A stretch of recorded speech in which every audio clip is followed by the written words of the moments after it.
Mini episode 104 of the FDH Lounge is brought to you by First Down Scouting, delivering the most thorough scouting service available, uncovering the NFL stars of tomorrow. Follow them on the web at the number 1, stdownscouting.com. The FDH Lounge. You want to schedule your life around it. A long time ago, on a gloomy, wet Cleveland spring night, two men stand alone amidst the late-night drizzle. Their voices echo across the vacant station parking lot as they debate the merits of the great American radio show that have been missing for far too long. On that night, an idea was born. That idea became the FDH Lounge.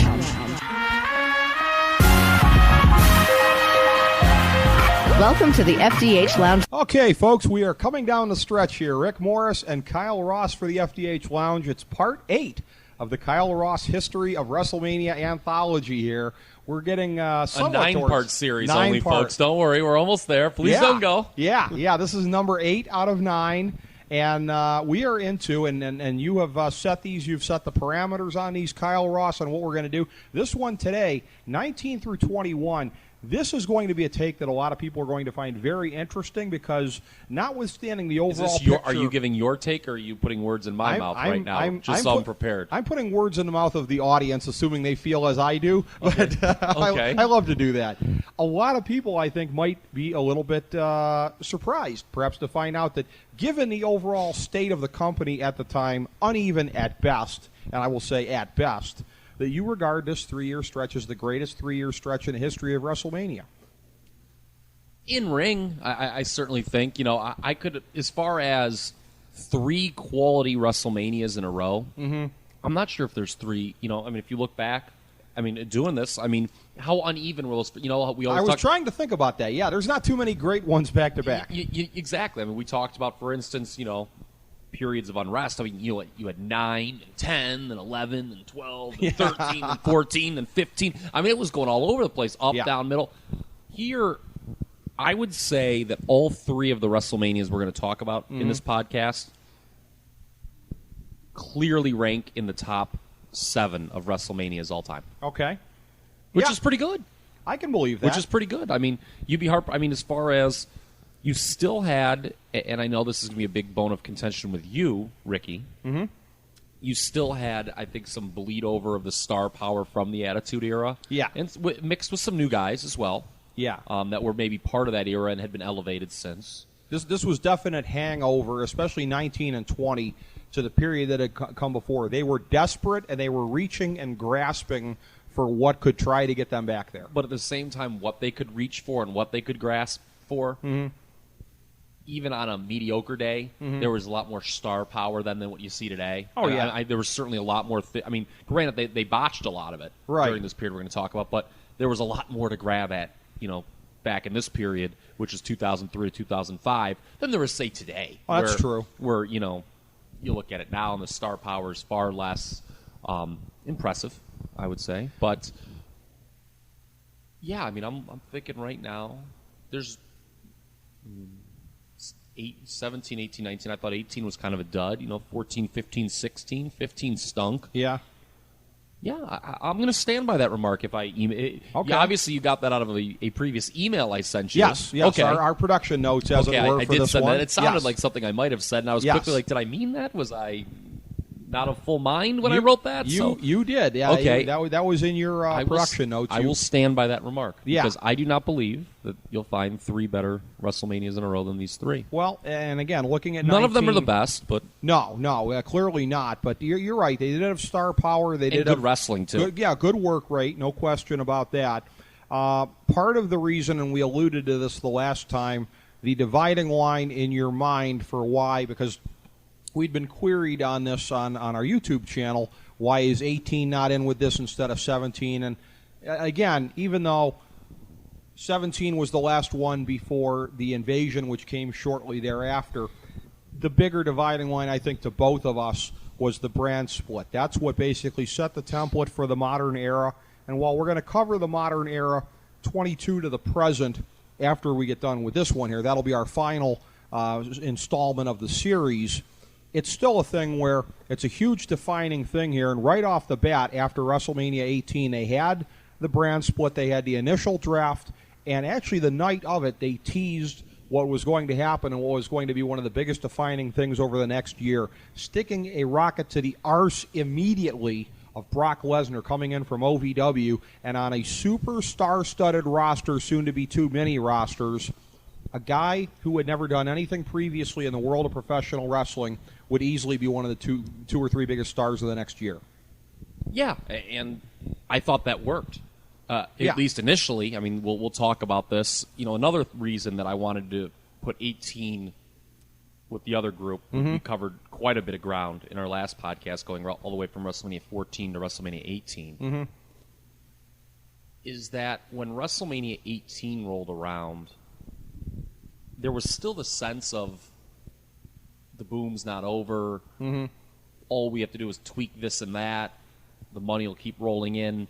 I think when WrestleMania 19 rolled around, there was certainly the prevailing belief that maybe the best had passed by, and we really need to try something significantly different to bring the good times back. And with Brock Lesnar, they certainly did try something different. It was a new start. This is exactly what you want to do. When you have a new idea for a monster heel, because that's how he was brought in, you can't do it much better than they did the first 4 months they had him, where, you're right, immediately they put the spotlight on him. Immediately they let you know he was going to be a star. And by the next major pay-per-view, which is SummerSlam, he wins the World Championship in pretty impressive fashion. It was so impressive that the fans started cheering for him over The Rock, which I think is very important to note. It leads to The Rock doing a heel turn for this WrestleMania 19, the first one we're going to talk about. And I think it may have been the first example of what we see a lot today, where certain fans in the audience kind of cheer for good booking. Right. Have you ever noticed that? I have. To me, it obviously wasn't anything Lesnar did storyline-wise that got him the cheer. I mean, certainly he's a big star. He, certainly became a much bigger star in the world of MMA after he left the WWE. But I think people just kind of appreciated how they didn't screw that up, his rise to the title.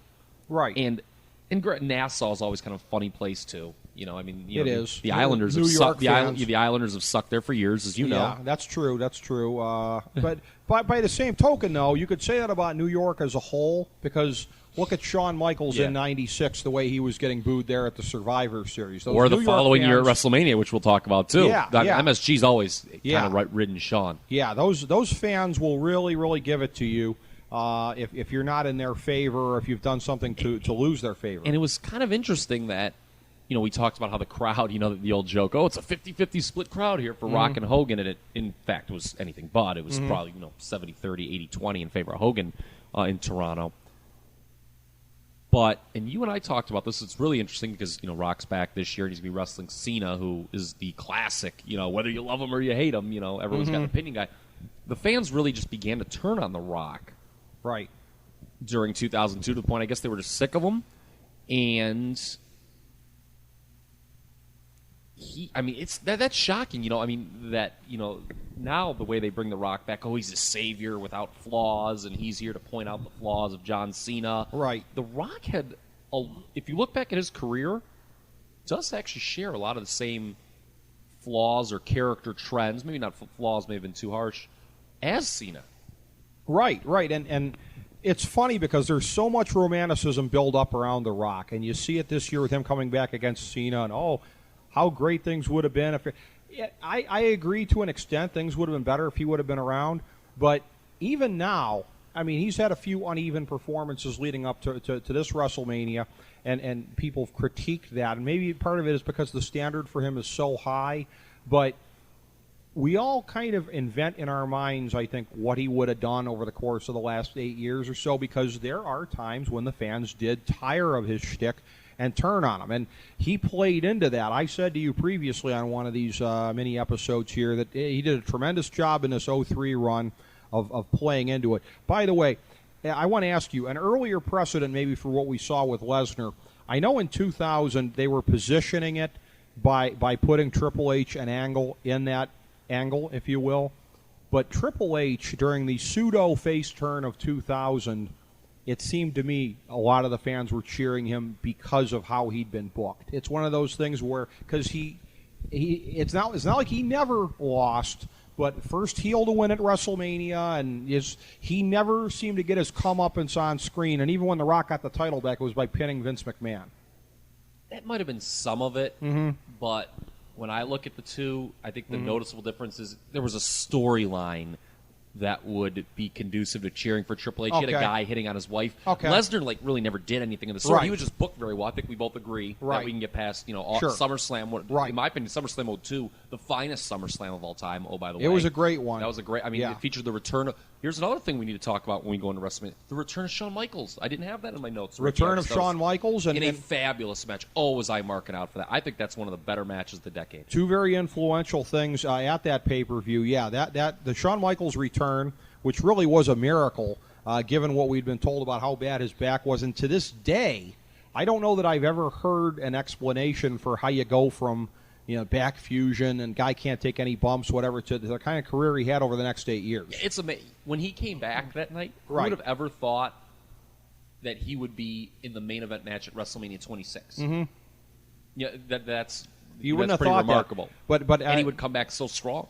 Two of the, and as we talk about, if I may use a apter term from the 80s here, two of the top scientific wrestlers of the last decade. It was not only Shawn Michaels that re-debuted at that pay-per-view. It was the first, SummerSlam 02 was the first pay-per-view for a guy that we're going to talk about over the next couple of these podcasts as well, Rey Mysterio.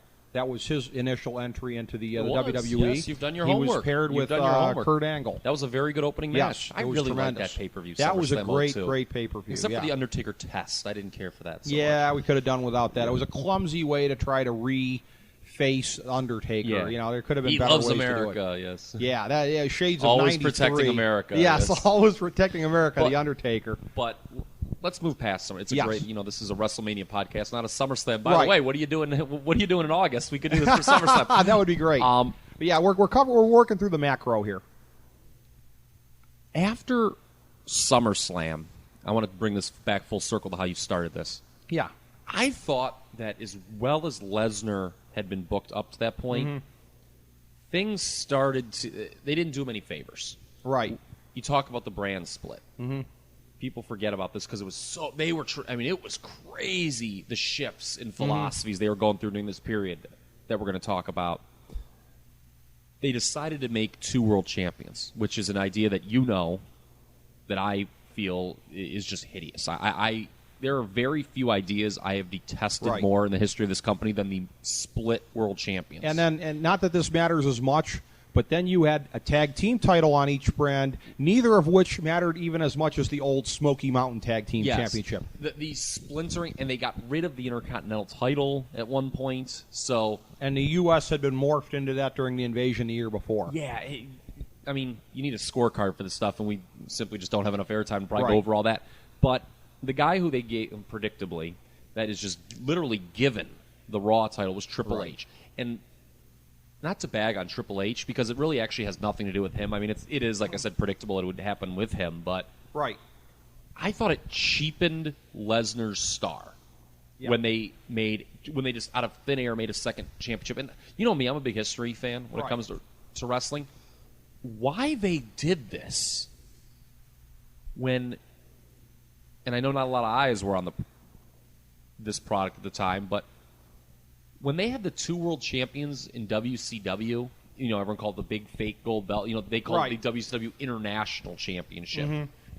For legal reasons, they brought in the NWA. The NWA pulled out. They still had this other title, and they just got rid of it. That was so maligned. Everyone's like, this is stupid. Why do you have a pretend world champion? And for the most part, and we're going to probably beat this drum every WrestleMania we talk about from here on out, the one world championship is always the diet version or the caffeine-free version or the light version. There are a few times when it's been equal, but I would argue that that's not even beneficial. People like to know what the main match is. Right. I don't know if this has ever happened to you, but when I have people over that maybe don't watch hardly at all, they're just over to watch WrestleMania because it's a big deal, and there's 2 World Championship matches. I've been asked this multiple times over the last 6 years. They're like, wait a minute, I just thought I saw the World Championship match. Who's the World Champion? It's Buck Woodward, who I didn't agree with all the time. Mm-hmm. I completely agreed with it. One point he made way back when he said the brand split was just a very lazy and unimaginative way to split the roster into 2 touring groups. Right. And, people say, oh, there used to be 2 touring groups. There used to be 3. There used to be C shows in the 80s. If you tell your average Tom, Dick, or Harry, your John Q. Walmart, if you will, that they don't care. It's like, right. They'll say, oh, okay, that's kind of interesting, but so? And here's the thing. They didn't have 2 champions, though, right, during that period. Okay, they had 2 touring brands. And then some people say, well, fans today, they want to know who they're going to see. Mm-hmm. Completely disagree. The brand draws now. It's not like... Because they never advertise it. They don't have ads on TV to tell you who's coming to the queue. And I guess at some point when they first started doing this, maybe they did. Mm-hmm. But even then, there hasn't been a name, say, like a Hogan, for instance, the 80s, where you'd just be desperate to throw him on there against anybody, right? So you could draw the packed house. And if Hogan's name wasn't on there, you were going to draw significantly less. There is no name post-Austin, post-Rock that has mattered enough that can tangibly increase attendance. That's true. By putting his name on the card. That's true. So I have waited patiently for them to kill the split world championships, but 9 years, almost 10 years later, they're still doing it. I didn't like it then. I definitely don't like it now, because at least back then, in the early part, mm-hmm. they were 2 guys kind of at the caliber, and I love CM Punk and Daniel Bryan. Mm-hmm. Man,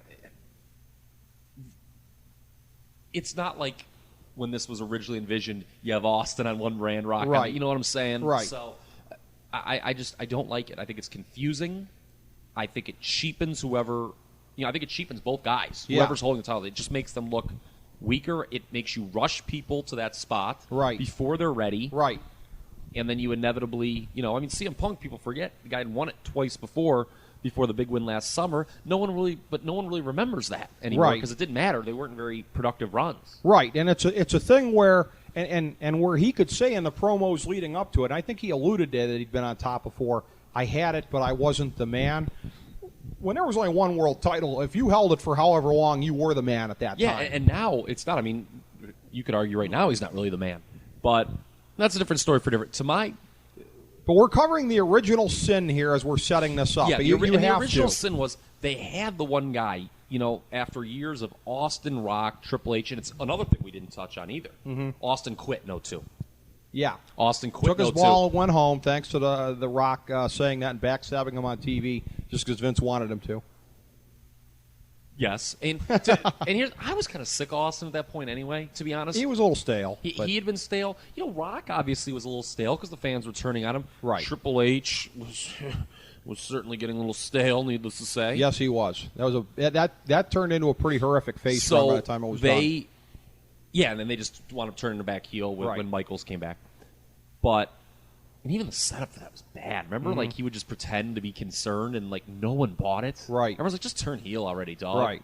Well, that was after he'd already attacked him. It was like, I attacked him, but I think it's reprehensible. Somebody took it further than that. Like, what? And then it was like, it was me, and everyone's like, wow, I never would have guessed that. But anyway, yeah, it was me all along. They had this huge new star, Lesnar, and they cheapened him by making another world championship. Now it's interesting at this point. They still were not doing the split pay-per-view. We haven't hit that period yet where they split the pay-per-views up, where you were Raw only pay-per-views, SmackDown only pay-per-views. Right. That was kind of the one time where they did do the whole thing right, I guess. If you're going to do it, you should do it that way. Until June of 03, it was like it is now, where it would be the best of both brands, ostensibly, on a pay-per-view. Yeah. But the other thing I didn't like about Lesnar, and we've kind of referenced this in previous podcasts, this name, we certainly talked about with Diesel, they turned him into Smiling Brock. Brock Lesnar, to me, is best served as a monster heel. Right. And he got over to the point where people were cheering him. So they turned him... that whole thing with him losing to the Big Show, I never got that. I've never gotten any of the Big Show's title wins other than the fact they're trying to justify his contract. Right. To me, I was like, Why? Well, they wanted a transitional guy to Kurt Angle. I understand that he couldn't drop it directly to Kurt Angle if that's going to be the WrestleMania match, because traditionally WrestleMania is not a rematch of a prominent match anyways. And that was Paul Heyman's big idea, was to do Brock Lesnar and Kurt Angle, obviously two guys with incredible amateur backgrounds. I thought they rushed it. I thought they rushed it onto this show.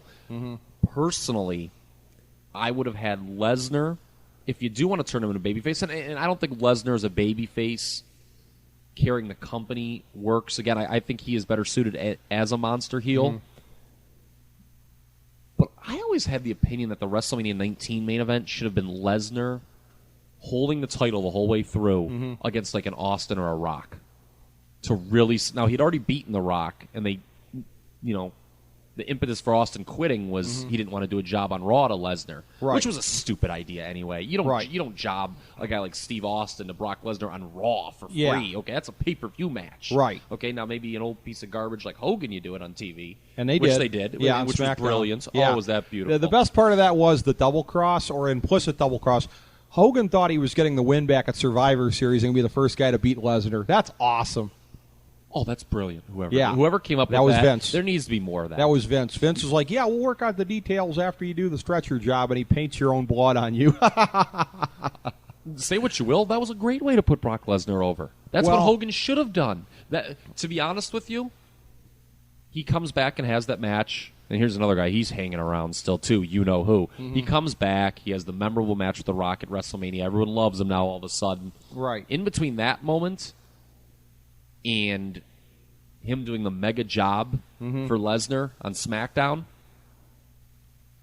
he did nothing for me, man. It was just all he wins the title. He won the title from Triple H. Yeah, I mean that was proving that. I'll tell you what, you got to get up pretty, or even Triple H doesn't get up early enough in the morning to get over old Double H. You know what I'm saying? I mean, if we're looking at maybe the two greatest politicians in the history of the business, but if you're looking to see, talking Obama Romney, no, you're not. That's the worst matchup in American history. But as far as it goes with wrestling, I mean, if you're wondering who's the better politician, I think the in-ring results at Backlash 02 might tell you all you need to know about that. But this whole setup here, you had a couple of these programs working through this first year. I mean, this was one of them, and it really makes a lot of sense the more I think about it, of you breaking this off and starting us off with 19 here, because the brand split was unprecedented.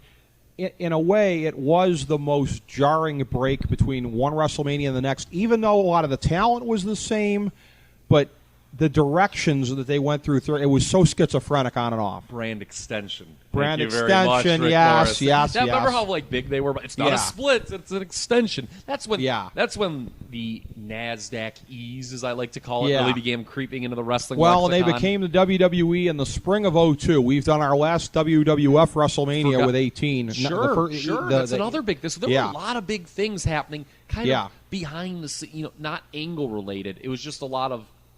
What's the term I'm looking for here, Ricky? Help me out. Aesthetic. I don't know what I'm. But you know what I'm saying? Stylistic things. Yeah. Well, and Eric Bischoff was brought back on camera as the Raw GM. That's right. Okay, yeah, that's right. And the dreaded. Here's another thing that I'm saying. It's funny that we're finally, hopefully, they'll kill this off once and for all. This year's WrestleMania, we have these split GMs as well. Yeah, but here's the thing, though. Bischoff and Stephanie it worked with, but to this point, that's a dead role. How do you have any semblance of a brand split when it's the same guy running both shows? That part I just don't get. It isn't a split anymore. Yeah, but you still have, again... There's guise that there is, but there really isn't. I mean, other than the fact that there's two world champions... But it just makes it all the more stupid that they hang on to that guise of a split. Hey, you're preaching to the converted there. Right. Well, Bischoff was brought back. Vinny Rue was almost brought back that summer behind the scenes. It was that thing, and I think he recounted it on SNS with you the one time, that he was brought back in. Trial of a couple of days, didn't make it through the political process. Yeah, I think didn't he want to just have all the belts vacated? He's like, let's just vacate all the titles. Well, that wouldn't surprise me if it was part of it, because one of the things that killed WCW the most was all the resets, and he was responsible for a bunch of them. Yeah. What you've been watching for the last couple of months means nothing. Yeah. And they kept doing that. Yeah. And it was like, how did they think anybody was going to tune in? Well, and I'll be and you know what's funny, at the end of the day, you know what? Nothing you did watch mattered really. Yeah. But yeah. Yeah, that was horrific. So there was all these things happening that set the stage for 19. It was one of the biggest earthquakes, really, in the history of the company in that year. We should also bring up that probably for the only time in the split history, maybe they just wanted to put more emphasis to really, because SmackDown has always been viewed as the B show in this company, but there was a short period of time, Rick Morris, and I know you were watching, where I couldn't stand Raw. Yeah. When Triple H was made the champion, they did that awful, Right. abysmal, atrocious, wretched, hideous angle with Kane, the Katie Vick thing. And that was, Raw sucked. SmackDown, which was being booked by Paul Heyman and gravy trained, Stephanie McMahon, on screen trying to take all the credit for it. You had the SmackDown 6, which unfortunately the way that kind of panned out isn't so fun for a lot of those guys, but yeah, if they did a reunion these days, it would be the SmackDown 4. Yeah, and a lot of people would be limping into the room That's too, true. maybe because of those matches. But you had Paul Heyman book it, and SmackDown was considered going into WrestleMania 19. This needs to be talked about as I think by those in the know as the better brand. Angle Lesnar, which wasn't the true headliner, and we're going to get into that later. Why this WrestleMania did a bad number, but Angle Lesnar from a touring regulars perspective was considered the big match, and that was a SmackDown match. You don't see that too often. To the extent to which, and again, The Rock and Austin weren't around much between 18 and 19, but when they were around, they were primarily on Raw. Triple H was on Raw, and he was always given the biggest push no matter what. Shawn Michaels at SummerSlam, then when he came back later on, was on Raw. Jericho, Ric Flair was on Raw. So it was one of those things, to a certain extent. I hear what you're saying about SmackDown being the better show, but I think it was almost a precursor of what would happen many different times in many subsequent years. Raw was more of the name show. SmackDown was more of the quality show. Yeah, I certainly would agree with that. Mm-hmm. Yeah, I would certainly agree with that. But do we want to jump into this card now? Well, last thing I want to mention before this, and I don't know that it plays much of a role in this card, but it's worth mentioning anyways. One of the things that happened with the brand split was bust up of tag teams for the sake of it.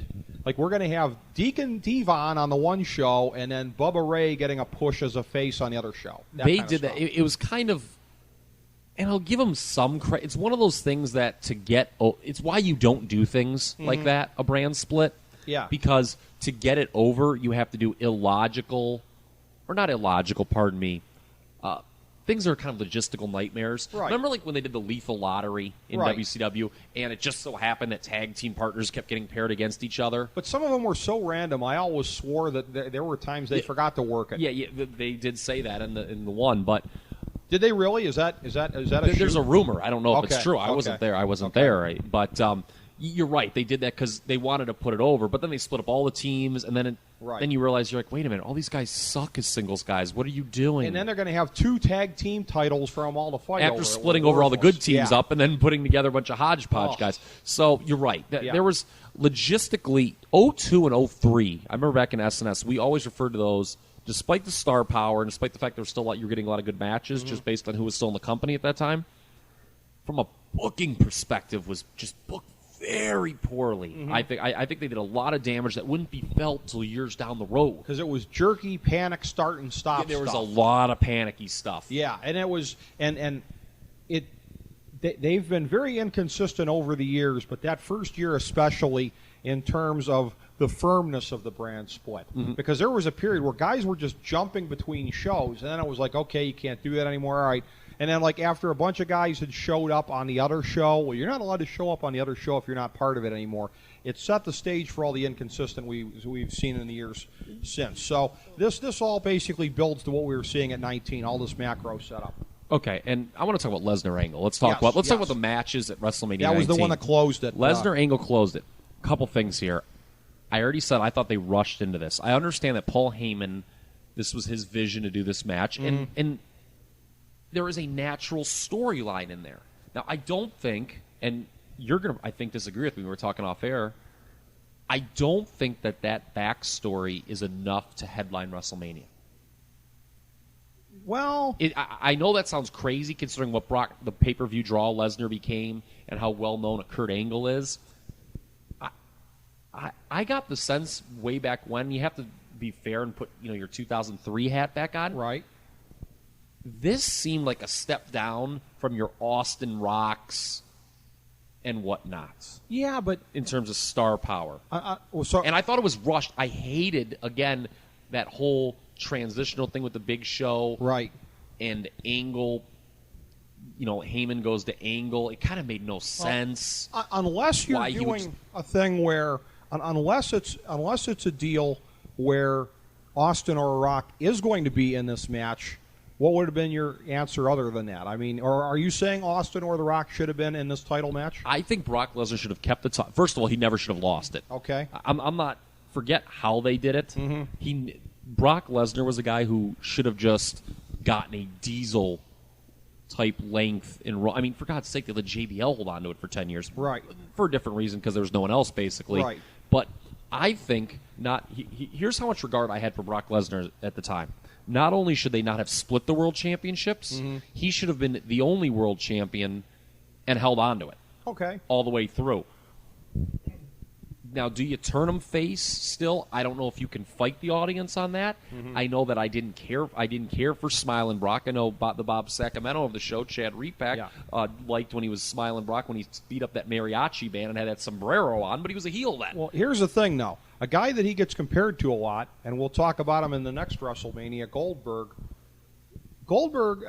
We forget at the very beginning, and it didn't last long, but at the very beginning of his run in WCW, he was a heel. He kept, as I recall, most of the mannerisms. I don't think Goldberg really softened much in his presentation when he was a face. I think Brock Lesnar, if given the same kind of intensity as a face, could have been awesome. Yeah, and maybe he would have been. Maybe that's what you do here in WrestleMania 19. This is where you turn him face, and you kind of, by beat. Now, he already had beaten The Rock. Right. So, and The Rock then turns heel, with Rock Hogan 2, which is a dog of a match. Yeah. Involving Pat Patterson favorite Sylvain Grenier. Yes. That was at No Way Out. It was the setup here for bringing Hulk Hogan back and putting him in a feud with Vince McMahon. Which we'll touch on. The other thing is here, and I just want to play devil's advocate with you a little bit, because my guess is you probably like the build right now of CM Punk and Jericho, best in the world. To me, that's kind of what they were going for here. Brock Lesnar, Kurt Angle. Who is the best in the world? And guess what? Similar background. And guess what? Like what? CM Punk, Chris Jericho's going third from the top, buddy. Okay. All right, so you have the concept of who is the best in-ring performer. Yeah. Is not, while you and I may love it, and people who listen to this podcast may love it, is not a mainstream storyline. Ooh, the folks that sell the Smart Mark cards are going to be looking for yours. Yeah, it's not. It's just a fact. Okay. Look at Rock John Cena. It's not Gotch Hackenschmidt. Okay, so I thought, and here's the thing. I want to bring it back though. Yeah, bring back the focus to this Angle Lesnar thing. Yeah, I thought it was rushed. And then there was the other issue, too. They got in a lot of trouble. They were setting it up for like 4 months, though, basically. Well, yeah, but then let's talk about it. Okay. See, to me, that's the other thing, too. WrestleMania, it should be very divisive. I'm from the old school where you don't really continue. Although they've done, Hogan Savage certainly continued through the summer. There have been instances where the WrestleMania main event program continued through the summer, but a little fate intervened. Ricky, we're forgetting the Angle neck injury. Remember, there was some Which serious... happened in February. He arguably shouldn't even have wrestled on this one here. They shot a SmackDown thing, which might have been the impetus for taking the title off of him there. If you remember, his brother Eric, who looked almost like him, was in the ring in a hoodie, and they did a thing there. And there were a lot of people thinking that they were going to use that switcheroo to get the belt off him before WrestleMania, because he was in such bad shape and should have gone out there. And he took a very controversial, I can't even remember. It was something very controversial. He could work it. So I always remember this match. This match is kind of tainted by a few things. His health. His health. And then, of course, in the actual match itself, Lesnar botching the shooting star press. Yeah. Because it was something that you had heard. I had never actually seen him do it. OVW tapes didn't really exist then, or if they did, they were very difficult to get a hold of, and I just didn't have the desire to. I had never actually seen him do a shooting star press. I'd always heard that he could, and there was always that rumor that at WrestleMania he was going to bust it out. And it's a very good well-worked match inside the ring. Right. But he botches it bad at the end. And to me, when you do a big spot like that and you botch it, it does take a little away from it. I mean, the right guy goes over, Lesnar, but there was kind of a sense of inevitability to it that. Yeah. And I'm dogging on a match, and I think it does squeak in the top 20 all-time WrestleMania matches. Right. But I just, again, now it wouldn't have worked. The great thing, the ironic thing is, I'm kind of thinking, you have Lesnar maybe beating Austin at this show to cement himself as the new guy. If you then wait the next year, Lesnar Angle takes on a whole different thing because Angle's really messed up and Lesnar's leaving. Right. Now, who knows if maybe Lesnar was just going to leave one out. Maybe he was just not in this for the long haul regardless. Right. But, I don't know. To me, this just didn't have the feeling of that WrestleMania closer, although, certainly two good cornerstones. But the interesting thing is, as much as I'm dogging on them, they were not the reason. Now, they're not in the company, so it's probably company line that they are the reason why this show did not draw well. We need to talk about this. That as good as of an in-ring show as WrestleMania 19 was, it drew a shockingly bad number. They blame it on being in Seattle.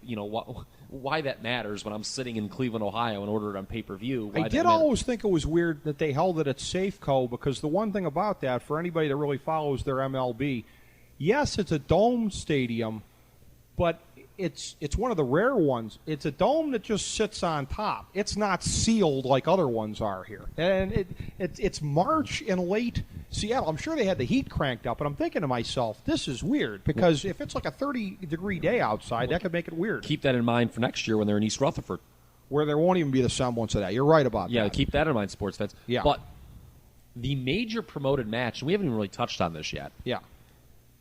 The match that, if you have the VHS, the DVD, what match is featured on the market on the front of that? It ain't Angle Lesnar. It's Vince McMahon, Hulk Hogan. Yes. And I blame this match for why that received the majority of the focus on Raw, and I think it was a flop.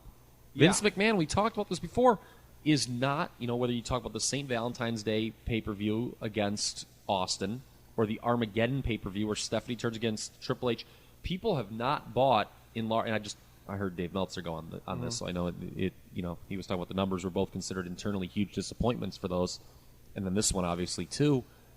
When it comes to Vince as a wrestler, people don't really want to spend a lot their pay-per-view dollars on that. But this is why they always garbage it up and make it a street fight, though. Supposedly that's supposed to be the equalizer, that Vince will have some stooges run in or somebody else. That's supposed to be the thing, theoretically, that helps you suspend your disbelief enough when he's in there with a legend. And believe me, and that's the thing, Vince is only ever in there with the biggest names because they're trying to make it draw. But by the same token, let me just say one other thing, too. Well, and here's the thing, too. Yeah.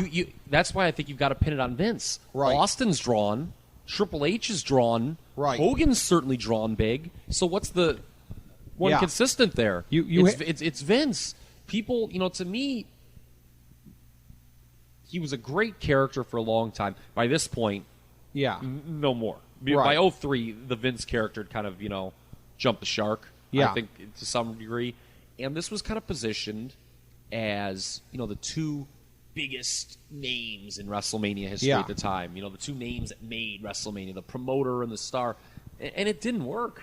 I have another point about Vince, and this is, I've never heard this cited as a reason that the Boom era was killed, but I think this is a contributory cause. Let's tie this to the main event here for a second and what would happen later in the year. Essentially, when Kurt Angle came back later in the year, he would be a face, and then had a face versus face match with Brock Lesnar, won the title Lesnar back. goes heel. It goes heel. But here's the thing now. Kurt Angle, of all the major characters of that time, was he not the perfect sycophant that if there was going to be, like, say, a long-term lackey to Vince McMahon, a long-term ass-kisser, and keep in mind that was predicated on the end of the invasion, that he was Vince McMahon's spy in the other camp. And it was a thing where, and they had Vince turn on him to go with Brock Lesnar. Here's the thing. My criticism of WCW in the dying days is that every 5 minutes somebody was turning and there was no consistency. Vince McMahon was both at odds with and on the same side of, at varying points in times, just about every top star of the time period. Fans could not invest in them in the kayfabe sense. Even Steve Austin was a Vince McMahon lackey at one point. The Rock, when he came back during this stretch here. Brock Lesnar later in the year was the impetus for his heel turn again. That was the problem with Vince, is that he attached himself to everybody. There were no constants that were either on his side or constants that were opposed to him. That was a little bit of WCW-itis in there. Yes, it was. And it's funny what you say about Angle. Kurt Angle is another guy, too. Yeah. That is much better as a heel than a face. I agree. Again, I think there have been times where I'm not disagreeing to turn him face. 01, he did a pretty good job challenging Austin. It was kind of interesting. You had Austin as a heel, Angle as a face during the invasion. Yeah. When he came back, and you talk about the 03 face run, a lot of that, I think, was the fans appreciating him battling through that injury. Right. I think that was a very real and organic turn there. But you're right. And here's the thing with Vince and Hogan. People just didn't buy that as people. Well, they tried to play on the history. There was the 19 years of history between them. It was never... On paper, I can see why they thought it was going to do much better than it did. And they did bring back Roddy Piper to spice up the match and add more history to it. God, was he fat when he showed up, too. Not to dog it. I mean, I haven't missed many meals either. But. Well, he had just been in a car accident to hear him tell the story. Yeah. But by the same token, that's the kind of thing. As much as I criticized it with WrestleMania 15, the last-minute throw-up of Big Show versus Mankind... Yeah. If they had teased it about Piper's going to be there, what's he going to do? That could have helped a little bit, right? Sure. You should have mentioned it ahead of time. Sure, yeah, I guess so. But to me, I just don't think people bought they didn't buy that Vince and Hogan didn't like each other. I think they tried to bring I remember they brought the steroid thing into the equation, which was kind of big to listen to at the time, but. Again, that's not something tangible that people... there was so much heat between them when Hogan left the company and was trying to bury him that I thought it was believable. Yeah, but Vince always brings him back. I mean, so... yeah, that's true. Austin and Vince always got along well, too, and they don't, obviously... they had one of the greatest money-drawing feuds of all time, and they didn't, by all means, legitimately hate each other at all. But people... Not till 02, 03, yeah. They got people to buy that. People didn't buy into this. Okay. To me, it kind of... Here's the problem, too. When you think Vince McMahon feuding with the wrestler, again, what do you always think of? The Austin feud. Everything since then has just been a cheaper version of it, including this. And I didn't like, I didn't care for that. Yeah, match. You know me, given my likes and dislikes. I wasn't going to like this that much going in. I kind of remember the room at large. Whatever. I mean, it was over Bookamania was running wild. But as far as the movement around the ring between the two of these guys. Was not exactly Blood Generation v. Do Fixer. Yes, thank you very much. Yeah. You've done your homework again, I see. I have. So that was kind of lackluster. Again, you look at there were 3 matches at a minimum that had immense star power to them. When you look back at it, like this, it's when it looked back, I think the thing with this WrestleMania is, Ricky, and I'm just going to basically regurgitate what you just said, and probably we're going to say, and I'm hijacking it, I'm thread-jacking you. Okay. Is when you look at the star power of this WrestleMania, the buy rate's shocking. Yeah, it is. And but a lot of it was kind of just dynamics were wrong. Buy rates are predicated on booking, though. Yeah. If you just vomit up your stuff onto a sheet, it doesn't matter how many big names you got there. And I didn't like continuing the thread here, and by the way, this is a fine WrestleMania, I like to say, but overall, I think it's certainly one of the 7 best, like I said.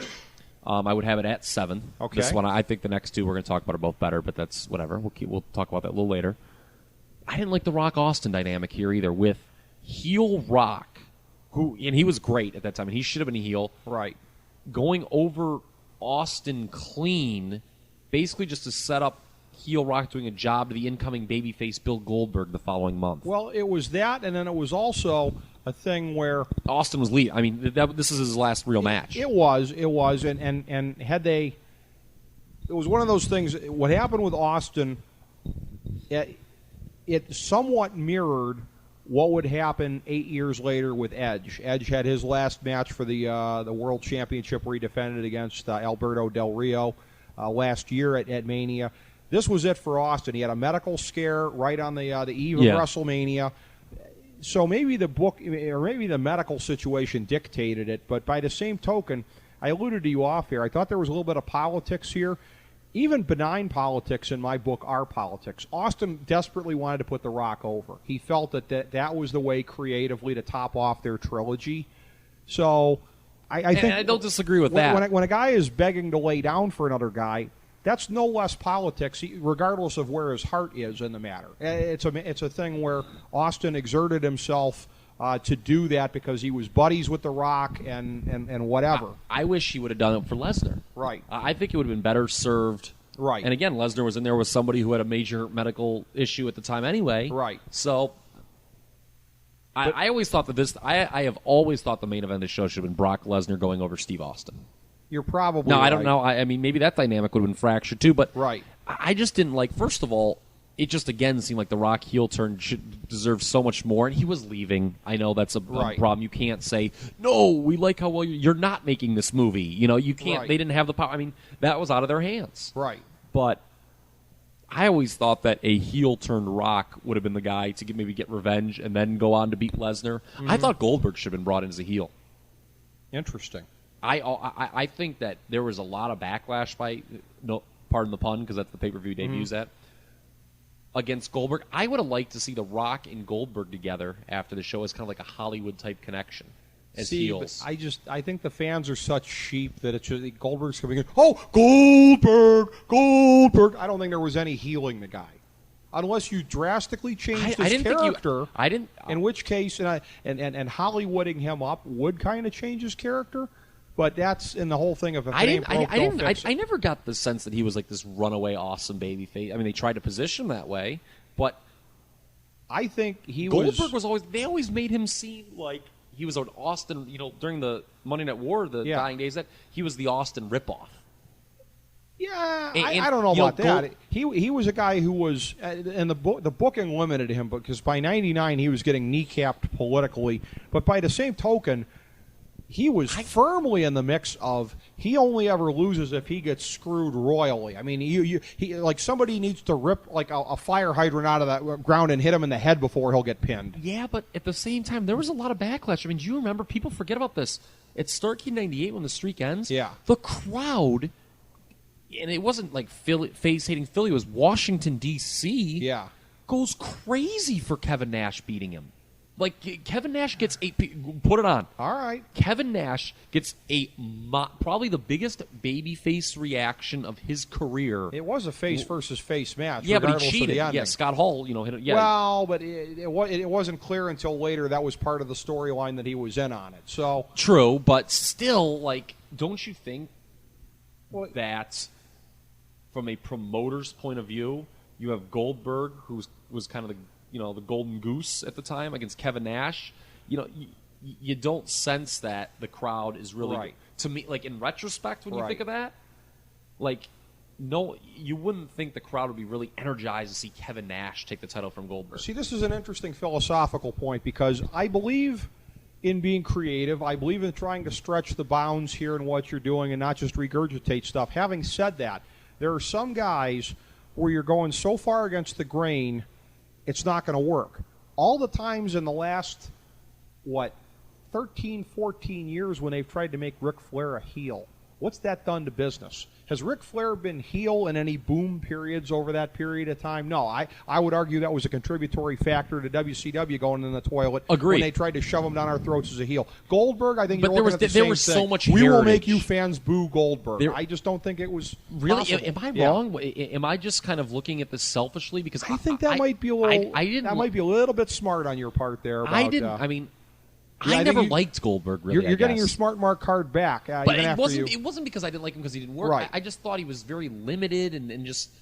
I always got. I really. The fans, am I wrong the fans here? were Pavlov's dog, man. Really? I'm telling you. I think you're absolutely you didn't wrong. Get the sense that there was a considerable backlash against Goldberg? I'm not saying it was, say... Among the smart fans, maybe. But, I mean, really? We got to separate ourselves from the mouth breathers that populate the WWE arena shows and pay-per-views. And I didn't do a good job of it. Really? I misread that whole thing. I always imagined in my head that Bill Goldberg as a heel in the WWE would have worked great. I think you were, on this matter... I think you are the pampered limousine liberal elitist here out of touch with the masses. All right, I guess I'm wrong. Think, I always thought that was the right. Interesting. Because, and here's the thing, too. Given the way they treated the WCW guys, yeah. for him to come in as a babyface and beat one of their own, The Rock, as a heel. True. And for them to expect that's what I thought. I thought that dynamic also, again, and not to, just kind of like breeze by the show, but I thought that was screwed up, too. Like, okay, you're supposed to, because Goldberg is a WCW guy. Right. Okay? We saw the year before with Rock and Hogan. That didn't matter to these crowds. They would cheer and boo who they wanted. Yeah, but Hogan's a WWE guy. Yeah, that's true. He was made, he might be made in the USA, but he was made in the WWF. True. Okay? But Goldberg was made in WCW. Goldberg more than, only Ric Flair would be the only other guy of note that was brought in that I think was a clear WC. Well, Scott Steiner was a WC. Steiner, yeah, but he didn't matter. And by the way, who wasn't on this show? No, I'm looking at this. Scott Steiner was not on this show. Yeah, that's another thing too. He was brought in. He main evented a Royal Rumble and No Way Out with Triple H. Yeah, let's talk about Triple H, shall we? Because this title reign stunk. Yeah, this was a bad one. Again, you said off air, and I wouldn't disagree with this in a vacuum that he should have gone over Booker T. The way that they had it booked, they did long-lasting damage to Booker T by not having him win the match because of the racial component that had been put into this. There comes a point in time where it's booking 101. When a face is so put upon, he has to go over to defend his own honor in the end. Or he looks like a dweeb, yeah. And not only that, too, and I don't know if you've ever, I'm sure a smart mark like you has caught on this because a smart mark like me did. Triple H, one could have read War and Peace in the amount of time between when he pedigreed Booker T and crawled over to pin him. I don't know if you remember that part of it. That was all over the interwebs at the time here on the message boards and whatnot, I assure you. Triple H, whether it be... He was kind of at his political worst during this period, I think. And they were coming off a match. I don't remember what was before. I think it was after the Michaels Jericho match with a lot of near falls, a lot of finishes kicked out of whatever. And it was the contrast of he hits him with one finishing maneuver and then crawls over slowly to pin him and gets the 3 count. The booking and the politics on this was absolutely horrific. This was indefensible. I remember a lot of people being more upset about this than I was. Maybe I just, again, being a smart mark, just knew. Like, I was like, look, people, it's kind of like the way I view Browns, these Facebook general managers with the Cleveland Browns, okay? Like, what are you people doing? Do you really think this is going to work? Right. It's like, come on, do you people really think they're going to put Booker T over? Come on. Well, by the same token, okay, if you're looking at the rest of the roster, you make an excellent point. There's something. Here's the other thing, too. Yeah. I was also pissed because I thought somebody else should have been in Booker T's spot. Okay. Well, RVD. You're probably right. RVD. Right. If you remember, there's a great promo he cuts where he clearly was getting under Triple H's skin in fall of 2002. Yeah. And Triple H just kills him at like an Unforgiven or something. Like they just beats him pretty clean. Right. Or Flair turned on RVD in that budding, 3-week friendship, but and becomes Triple H's manager here. Flair. Right. Well, you've sort of won me over to the point of view that at the very least, barring the racialization of the storyline and the fact that Booker T had to go over by the way they did it, you've sort of won me over, and I haven't thought of it this way before. This would not have been the place for him to go over because to. Triple H had Goldberg coming in. He had Van Dam on the roster. He had Shawn Michaels still on the roster. There was more money to be made in having big faces chase Triple H at this point. God, I feel so dirty like I'm giving in to Triple H's propaganda by admitting this. But the thing is, also, again, middle of the card. First time, I mean, this was the first brand split. Yeah, they were WrestleMania. they were doing a title change. Yeah, everyone knew it with Lesnar getting it back. Yeah, I don't think it would have behooved Booker T to win the title here. Yeah, you're right. I just don't. You're right. I mean, and I'm not condoning any of Triple H's crawling over to pin him, but right. I just didn't buy that Booker T was going to win and going in, and he didn't. He wasn't.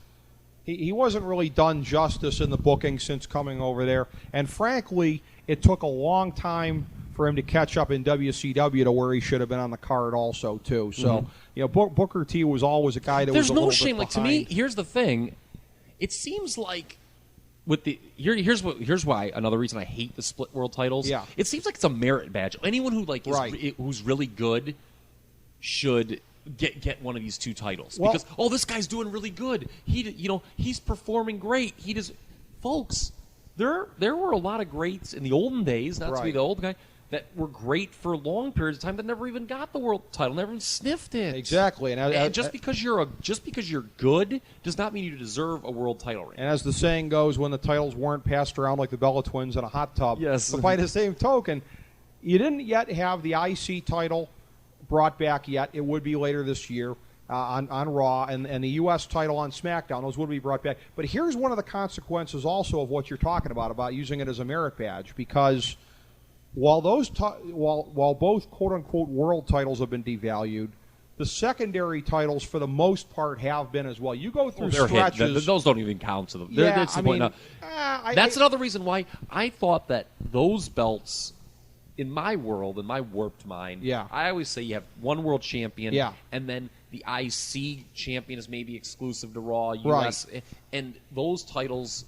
those are title matches that main event the TV shows, and you could make those a lot bigger deals. If you had one world title and then the two, quote, secondary titles, I believe the two secondary titles would mean more. But here's the thing, too.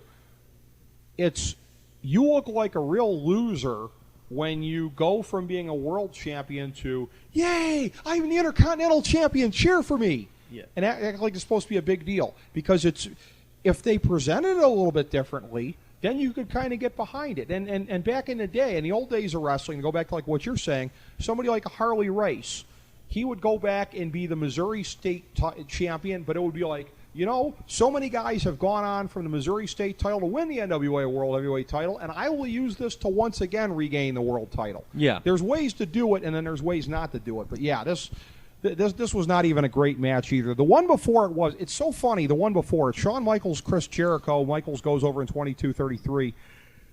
I watched this best match of the show.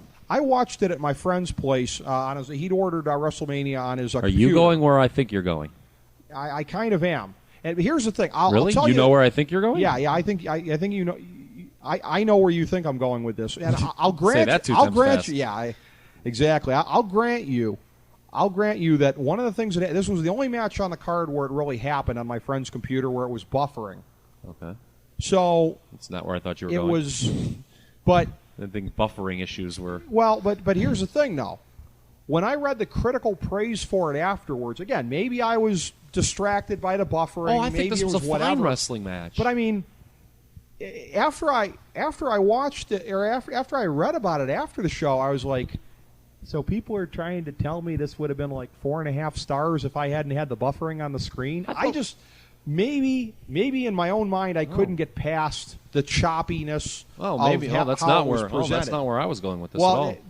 I was much like Savage Steamboat. I'm saying that this is, in my estimation, it's lower in my mind than it is in the public's mind. I'm not going to say overrated, but I thought that's where I was going. I got it number 15 all-time WrestleMania matches. Okay, so I wouldn't have guessed that. I'd say it's a 4.25 star match, a high 4.25 star match, and I'll tell you why it isn't 4.5 stars. It's 2 3/4 of it buffers. Let me tell you, pal. No. I'm going to tell you why. I'm going to tell you my problem with this match. Okay. Okay. And it seems like you just didn't think it was that good. I actually have a tangible issue with this match, and this is where I thought you were going. Wrong guy went over. Absolutely. Talking to me, there's no bigger Shawn Michaels fan than me. Jericho needed this win. Here's the thing. Jericho needed the wrong guy went over. Let me play counterpoint to you. The wrong guy went over here. The wrong guy went over here. I have a counterpoint for you. And granted, the wrong guy went over here. I'll grant you this was not part of the storyline, but this was something from the Shawn Michaels DVD that I watched, the Career Retrospective DVD. I like that DVD. Had this been part of the storyline ahead of time, which I don't think it really was, I can absolutely defend Shawn Michaels going over in the sense of Shawn being like, I got to prove I still got it. Things have been pretty good. Since I've been back. I was world champion, but I got to prove it on the big stage that I'm still what I used to be. I think that had already been cemented.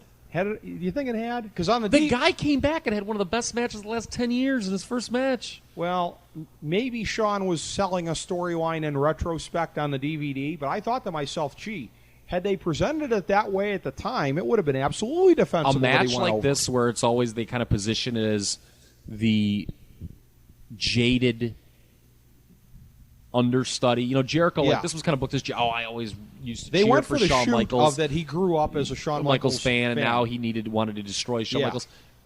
The new guy, 9 times out of 10, should always go over the more established guy in a situation like this. Sincerely, Bruno and Larry Zbyszko? That's it. I said 9 times out of 10, didn't I? Okay. Maybe Larry should have gone over. I hate Larry Zbyszko, by the way. Well, that's other than that, what was I going to say? I maintained it. That is my number one problem. That's my own problem. I watched it actually on a live pay-per-view feed, so I had no such buffering issues. Okay. My issue is I thought the wrong guy went over. I was kind of shocked that Michaels went over. I'm like, maybe it was kind of reversed. I knew it was inevitable Triple H was going over, but here, I was like, God, I hope Jericho. And when he did, I was kind of irritated. By the way, and I just want to, for if anybody, Jericho could have really used the win. If anybody from the former Titan Sports is listening, let me assure you, my friend had this via legitimate means on his pay-per-view. Okay, he bought it from your crummy friggin' website. We weren't watching a buffering stream from overseas or pirated thing here. There was none of that. Dana White didn't hear you. Yeah, by the exactly. Way. There was none of that. I don't even know if back in 2003 there was that. I don't know if they did. Yeah, I don't know either. I don't remember. That's hard to say. We've covered everything on the card that thus far that mattered. For the undercard stuff here, this next one looks like a classic example of something at 846. But while the WWE Tag Team title meant nothing, the 6 guys in the ring, boy, this I think I remember this one being damn good. Team Angle. Shelton Benjamin and Charlie Haas defeated Los Guerreros and Chris Benoit and Rhino.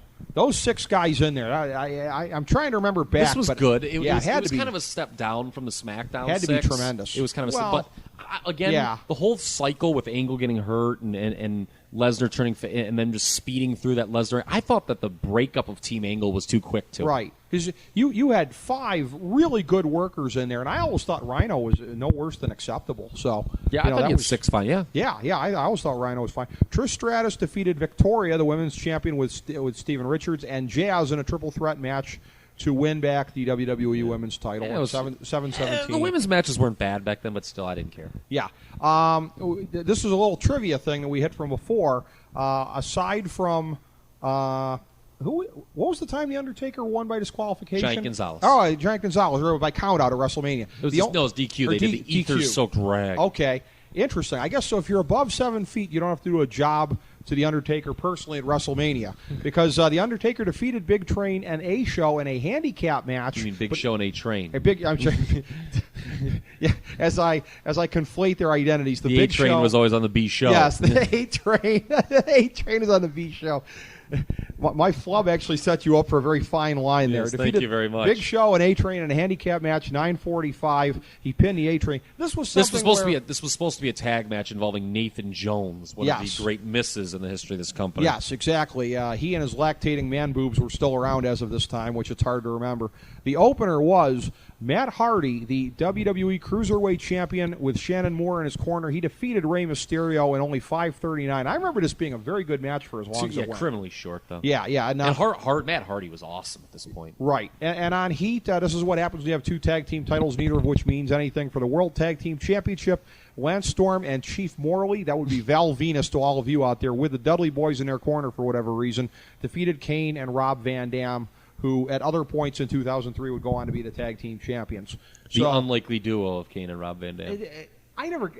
That's something I wasn't a fan of either. Let's just throw 2 names at a wall and see if they stick. I mean, it was just... Although the irony of it is in real... Harvey D being on Heat for the show is so bad. In real life, Kane, Glenn Jacobs, is a political libertarian, and Rob Van Dam is nothing if not a lifestyle libertarian. Yes. So it worked in that way, but Kyle, they didn't bring politics into the storyline, at least not in that sense. No, Chief Morley, by the way, he's part of the Libertarian Party, too, isn't he? Holy crap, it was on the Heat show, but it is the single greatest libertarian match. Ludwig von Mises should have been a special guest referee for this one. I don't think he was still alive at the time, but whatever. They could have gotten like his grandson or somebody. So, WrestleMania 19. Then you have Lance Storm and his socialized medicine. Well, that's true. Yeah. I'm sure his politics are pretty much straight Canadian. Although he's from Western Canada, not the Dependents Welfare State area of Eastern Canada. They're rugged men's men in Western Canada. So. And that was Rick Morris with that editorial, ladies and gentlemen. Exactly. So 19, you're placing it among the greats. I mean, Well, not the guy. I just remember how I broke it down. I do. Before? I mean, but I broke it down into. But you're saying top 7. 3 and 17 are the 2 best. Okay. Obviously, and then you could go 5 groups of 5. Okay. This is the bottom of that first group of 5, the top group of 5. You know what? I can't say exactly because I haven't done the same rankings as you. Me, I would probably chuck like an old one with like bad work rate above it just because like, I love when I watched Junkyard Dog in this match. I would probably go for like nostalgia crap over something like this just because. Is it better than WrestleMania 8? They underachieved. Is it? Which WrestleMania do you like? This is WrestleMania 8. Ooh, that's like a classic. See, but I guess I would take this over 8. So I just undermined my own point. Yeah, and then the other ones I would put slightly are more the more recent ones, which also feature a lot of. Now, see, I would probably put 6 above this, which I know you would find sacrilegious. Yeah, 6. Yeah, that dog shit like, show.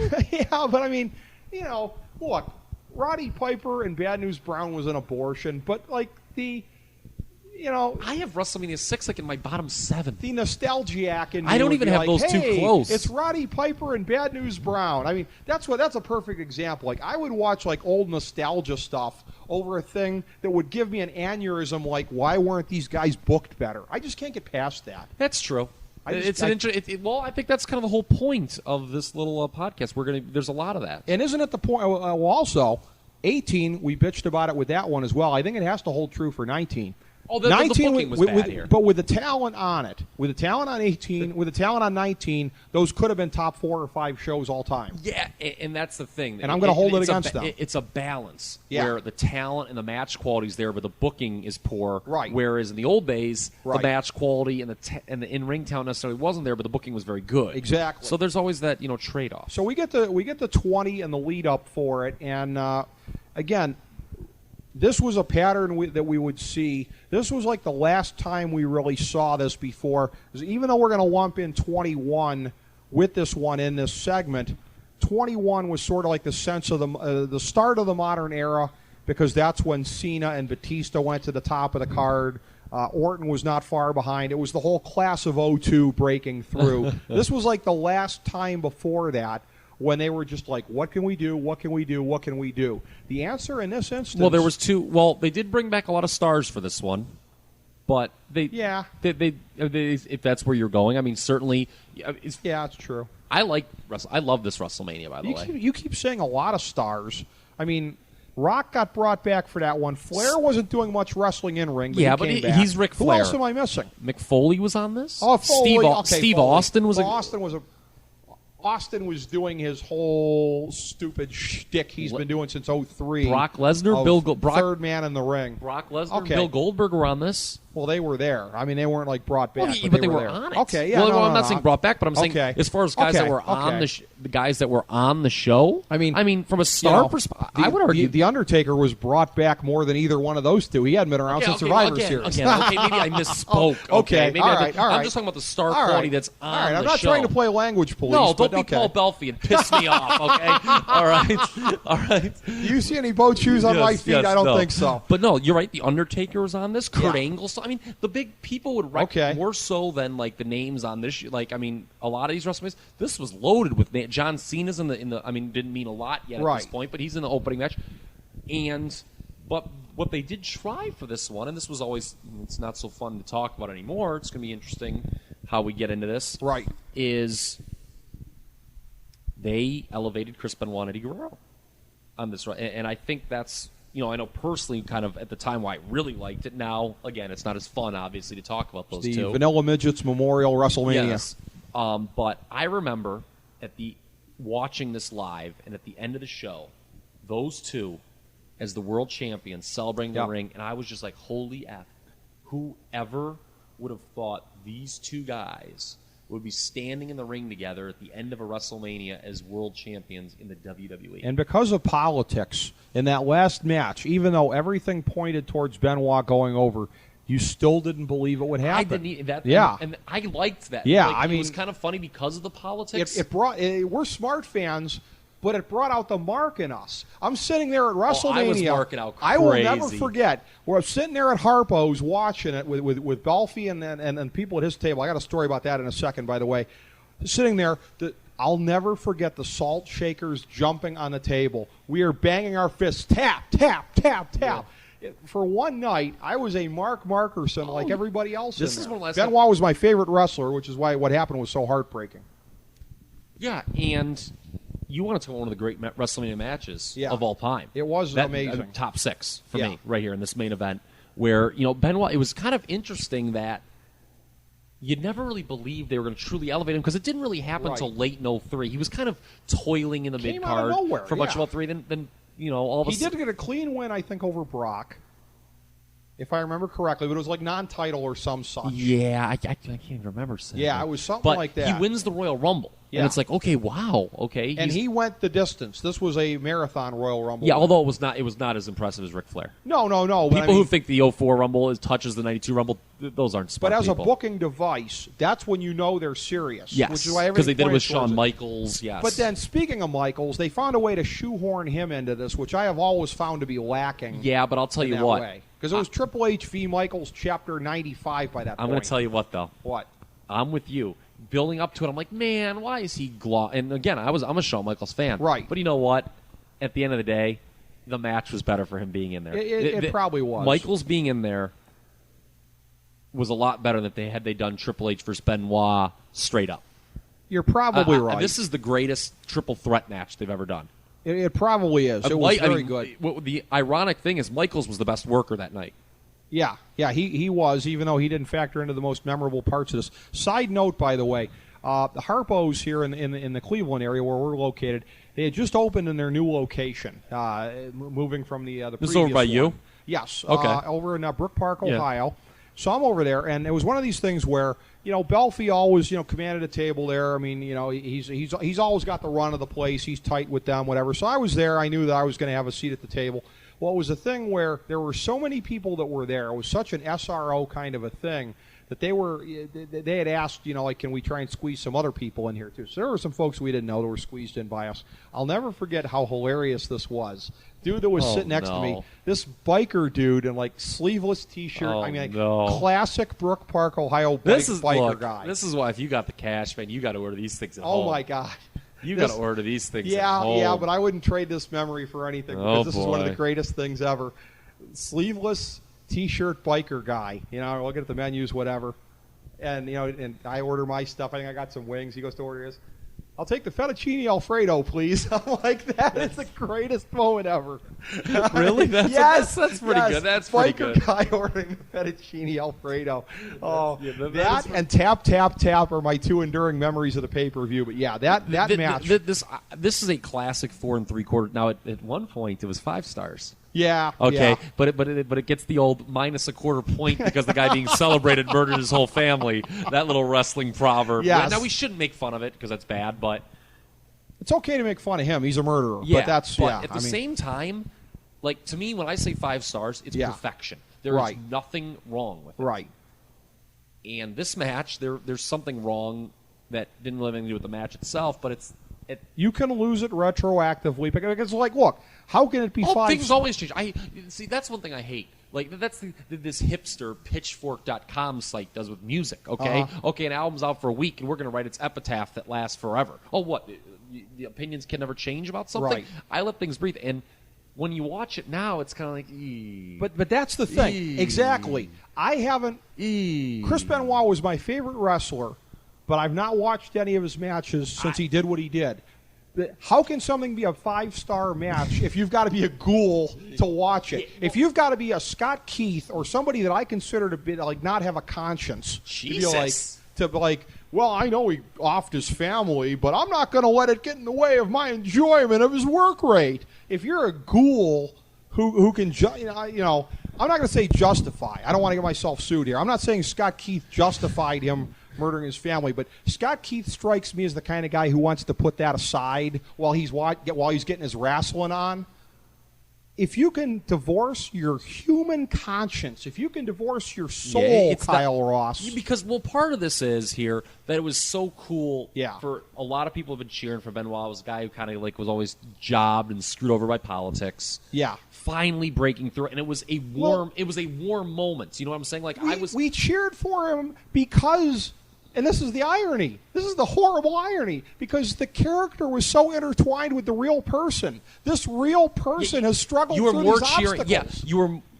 Benoit was a character. There wasn't much It to really him. wasn't. No, Yeah. no. Yeah, It was I like, mean, yeah, but he as a real guy, he was just a guy who plied his trade and was very good at it. Yeah. Was basically the character. And it was very warm and fuzzy to see this guy and it's not warm and fuzzy. So that's why. I mean, there will never be. This is probably one of the nerdier discussions you'll ever have. But to me, it just. This WrestleMania does lose a bit of its luster, because of that. I mean, look, I loved this match. I mean, this match, Shawn Michaels it can't be stated enough, puts in an incredible performance here. Right. I mean, he does one of his patented, hey ma, look, no hands, blade jobs in midair. Mm-hmm. Okay, I mean, he gets slingshot. I mean, you don't even notice. Yeah.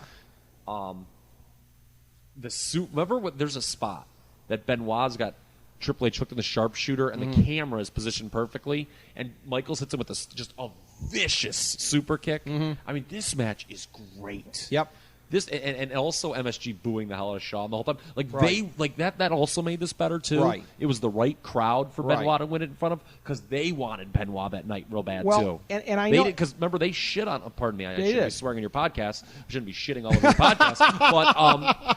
But that. There was that one segment where they took Benoit out of the picture. Right. And, here we go. It's all these years. And the crowd booed the hell out of that segment. Right. Remember that? I loved that. Yeah. I loved that, by the way. There will never be a match ever again where there is a greater distinction between what you felt when you were watching it and what you would feel watching it now. Yeah. There will never, and that's a great point by you, the Rick whole Morris. thing, because you cannot judge it on a single universal scale. In the moment, before Chris Benoit was a murdering piece of crap, it was 5 stars. Now I can't even rate it in my own mind. I just know it's well south of that. Yeah. Am I a ghoul for still giving it 4 3/4? You know what? You deducted a quarter star. You still have a soul in my book. All right, there we go. The one that this goes hand in hand with, I mean, it was not the next one down on the card, but it's so logical to talk about it in conjunction. Good. I was going to make you talk about it anyway, even if you didn't want to. I was going to start covering things up. Some of the notes. Eddie, and you would have been wise to do so. But Eddie Guerrero had won the SmackDown title, WWE Championship, off of Brock Lesnar at No Way Out in San Francisco, something that, again, and this is another one where some folks have been pushing it towards the 5 snowflakes area, but it's like anything that relied that heavily on Goldberg interference, I just couldn't give it to that much. I don't know why they couldn't put Eddie over cleaner, for the love of God. Yeah, I didn't like that either, actually. Because I understand they felt like they wanted to keep Lesnar strong for the Goldberg match. But, and in their mind, Eddie was still a small guy. Can't let a small guy go over too clean. But it got off to a lackluster start. Kurt Angle appeared to turn heel for basically no reason at all. What got over to a lackluster start? This program, Eddie's title reign, just because. It was very. There wasn't a lot. There wasn't a lot of time between. The funny thing is. We need to talk about the props going into the show surrounding Lesnar and Goldberg, and we'll hit on that match in great detail. But I don't know when. I obviously wasn't backstage when the rumblings started that Lesnar was going to do the unthinkable and leave. Yeah, I don't know. It was not long before the show, like a week or two. Okay, so what we're saying is, and we've established, maybe I've just forgotten, the decision to take the title off Brock Lesnar at No Way Out was in no way related to him bolting the company. It was in no way and no way out related to that. Okay. Yes, exactly. Now, but here's the thing, though.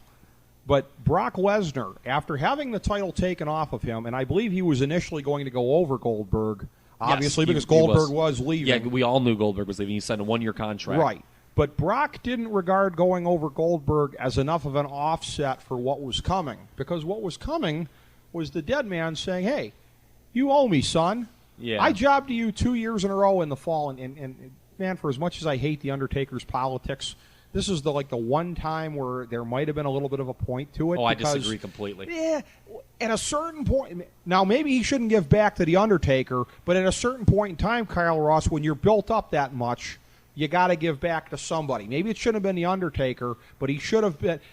See, I thought Lesnar had not. He was irretrievable as Superman at this point. You better accept that. He was irretrievable as Superman. It was time to be more 50-50 with him, Kyle. I thought he was. I didn't think he was that irretrievable. I thought that beside the initial booking up to him being the champion at Rock, I thought he got a lot of raw deals, man. He might have, but that 0-2 against Big Rain was nothing to write home about. Yeah, but it was all flippy. But the they politics were the booking was him bad. and Angle. There was too many changes, and they were switching roles. I didn't like that. I didn't think he needed to give anything back to the Undertaker. A WrestleMania or a Royal Rumble match against Sparky Bob. I mean, there were just some bad things that were going. I mean, and not all of them were his fault.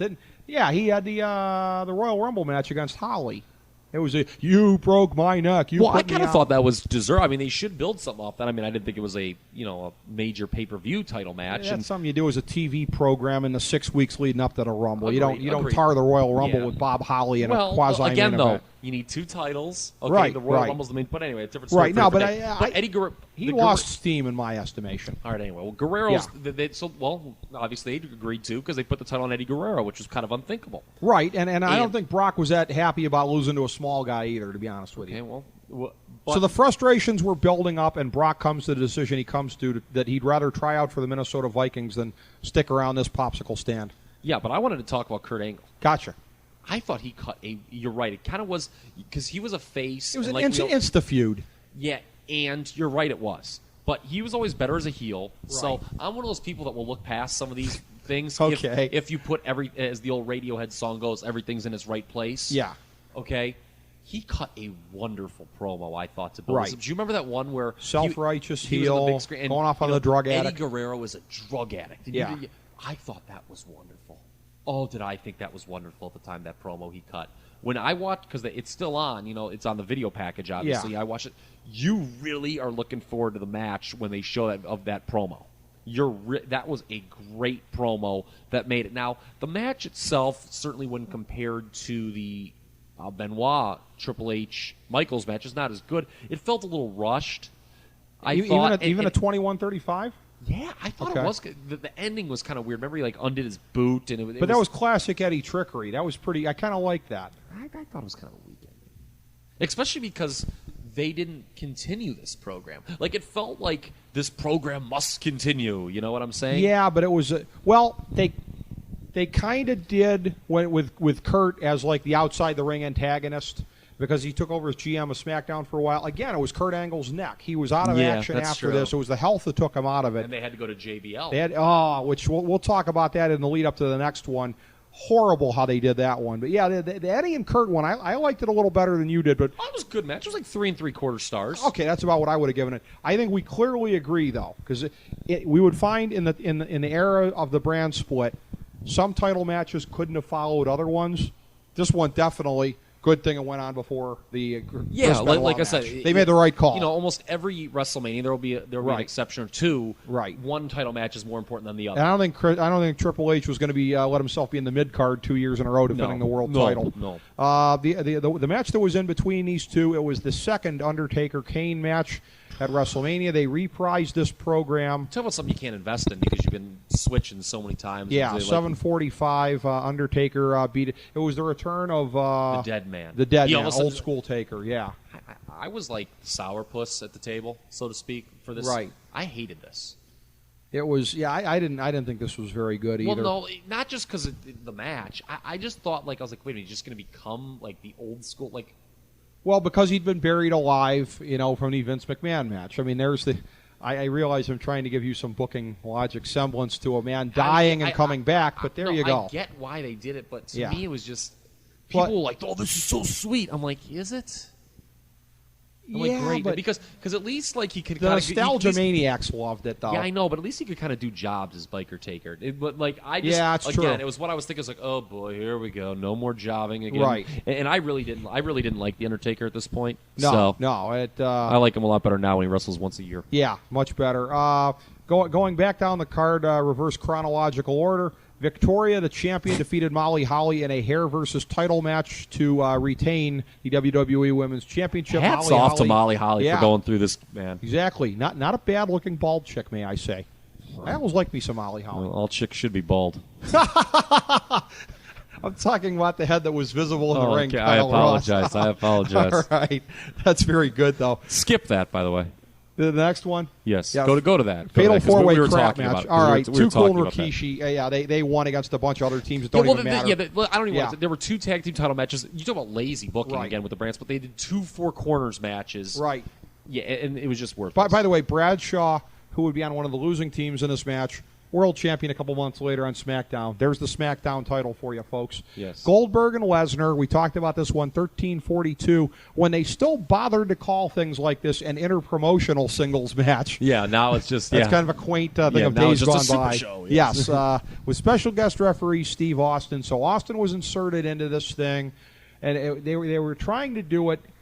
3 of the biggest names of all time in the ring, 2 Which of the is not a biggest lie. against one another. Yeah, I mean there was that. This on Star Power, more than arguably could have closed the show. Yeah. Don't make this was like their big thing, and Yeah. people need to remember this was planned months in advance, almost a full year. Like this was their big idea Right. the whole time. Remember, I talked about how curious it was that they'd have Goldberg come in and beat one of their own, The Rock, Right. with Goldberg as a face and Rock as a heel. Well, here, the plan all along was to have Goldberg do this big job to Lesnar. Right. And as you talked about, a real fly in the ointment, Lesnar decided he was quitting Right. before the show. So, what an environment this was. I mean, Yeah. this was great. The crowd just shit all over it. They did. They They did. crapped all over this match. They did. And I mean, bad. I mean, it was like not. Remember the old na.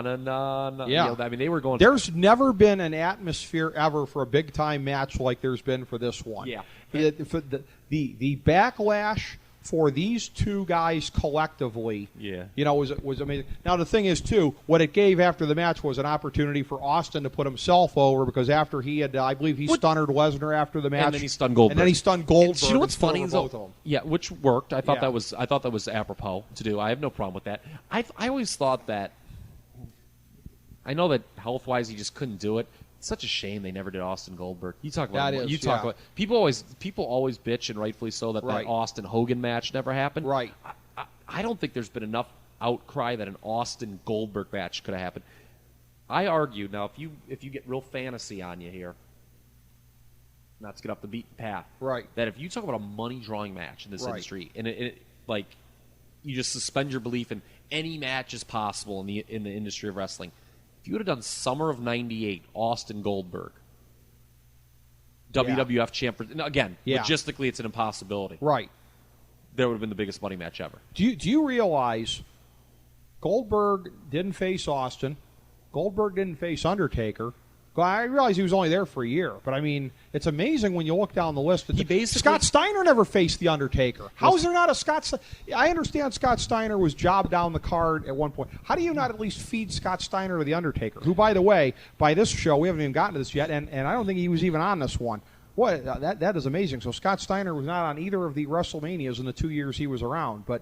I don't even remember what he was doing. I remember at one point he was like teaming with Test, feuding with. I lost track. Exactly. But it was incredible that Goldberg winds up going over because they got so pissed at Lesnar. Right. And in terms of a big match, this is one that kind of like lives in infamy. Yeah. There's never been one like this. It is a very poorly worked match. So both guys just kind of like, yeah. were like, what do I do? Phoned it in. It just made it worse. In 11:32. A cruiserweight open match for the WWE Cruiserweight Championship. Chavo Guerrero Jr. with Chavo Classic in his corner. I like defeated, Chavo Classic. Yes, Ultimo, Mysterio, and a bunch of other guys. Remember that we when don't even Ultimo need to run Dragon was through. he fell down at the show, didn't he? Didn't he? I think so, didn't look yeah. I remember people were like really expecting big things from this. Yeah. And I was like, what's wrong with you people? Do you not know? I mean, Yeah. I Playing to every stereotype of the cruiserweight division that's nothing but a spot fest. That's all these matches are designed to be. But it wasn't even a good one. Like I Yeah. like a good spot fest, but give me a spot fest. Don't give me a watered down spot fest. This was horrible. In 2:33, a Playboy evening gown match. Next. Yeah, Tori and Sable defeated that we'd all Stacy sleep and Miss with, Jackie. Yeah. The handicap match. Yeah, Okay. at least Brock went home happy though. By the way, that's true. Yeah. Okay. Here's the big one that we didn't talk about thus far. Evolution. You talk about star power in this match, past, present, and future. I love this match. Batista, Ric Flair, and Randy Orton defeated the Rock and Sock connection of The Rock and Mick Foley. It's interesting that if you look at, and there have been a lot of 2-on-3 matches in history, but if you look at, let's just say 3-on-3 matches, let's say 6-man tags, in history. If you take into account future star power and established star power, I wonder how many would stack up to this. I really like this match. This match I would put. In many ways, I enjoy this match better than Eddie Angle. I thought this was just because everything was in its right place. Right. To use that phrase again, you had this match was basically designed to put Randy Orton over, and Right. Randy Orton was red hot as the Intercontinental Champion right now. At this Right. point, he was red hot. Yeah. And we'll talk about how that hit a stunning wall later in the year. But he was red hot. He was doing the thing with Foley. You know, you'll never remember Foley kind of quit when he was going to wrestle him. Yeah. And then he comes back at the Rumble, and Jim Ross, my God, Mick Foley's not a quitter. My God, Mick Foley's not a quitter. Bro, that was so awesome. That's a great moment. I actually, like, the Benoit thing was kind of like, oh, wow, he won. That's kind of cool. Right. I thought the great moment in that Royal Rumble was the Foley return to beat the hell out of Right. Orton. But Flair Flair was kind of getting his legs back because he Right. kind of stunk when he first came back to WWE. Right. He's admitted this. Right. I'm not saying anything No, he you're hasn't said right. about himself. He kind of had settled in his groove here, Right. kind of as like the crazy old fox of Yeah. Evolution. You know, we haven't even really talked about Evolution. Was obviously one of the great modern day stables Yeah. that had been put together the previous year. One of the only acceptable ones in the last decade. It was a Four Horsemen knockoff, essentially. Yeah, it was with one guy with it was Rick. Right. The DVD even says Ric Flair and the Four Horsemen. Right. Evolution was Triple H and Evolution. Right. But Flair was basically the J.J. Dillon who would also wrestle from time to time. He was a quasi-active managerial character. Yeah, if they needed a team to add one. Yes. But Orton was clearly like the young up-and-coming punk who was designed to be, the next star of the team. And at this point, Batista was still mostly just the muscle. Mostly. And I'm not saying he should have stayed that, Mm-hmm. but he was great in this role because he's always obviously been limited as a worker, but in this match he's great. He just come in and basically just do his short power stuff. Watch this match. Everyone plays their role so perfectly in Right. this match, and the fact that Orton goes over Foley to set up obviously the great match they would have the next month at Backlash, the great match they would have, which I thought. Oh, with the tax. And Yes, everything, when Orton looked like he was having the worst time of his life in the Yeah. biggest match of his career, the match that completely made Randy Orton, and people were ready to put the world title on him right after. But Right. I really like this match. Huge thumbs up for me. Yeah, it was a very good one. Fun to watch too. It was a goofy angle on the next one at 1444. Christian defeated Chris I wouldn't say Jericho. goofy, I'd say cheesy. Trish Stratus and I Aaron like- Lita. I thought this was- I thought this was I'm gonna good. get so and so to sleep with me. No, I'm gonna Yeah, but slap see- you in the face. Yeah, but you know what? That's you know what? That's you how know- women in wrestling should be used, in my opinion. I guess. You guess. But I mean, I thought it was kind of. I thought, like. well, first of all, I liked Christian and Jericho as a team. It was pretty funny when when they made the bet, like I'll sleep with it. You know what I'm saying? But it's like, okay, if you're talking about something no, that has what are to you add doing? heat to, say, Rob Conway against Danny Basham, that would be one thing. This is friggin' Christian and Chris Jericho. You don't need to sully world-class workers like these Really? guys I actually with think- a thing of I think stupid it helped. chick involvement. I thought it helped. I thought it helped. I thought this match made Christian. it just I thought this match. I think I blew my nose at this one. Really? I don't think it did anything. I for think him. Trish turning on Jericho and going with Christian totally helped Christian in a way that if Trish had not been involved, it would not have it elevated really Christian. revolutionized his career over the last 18 months of his WWE career, didn't it?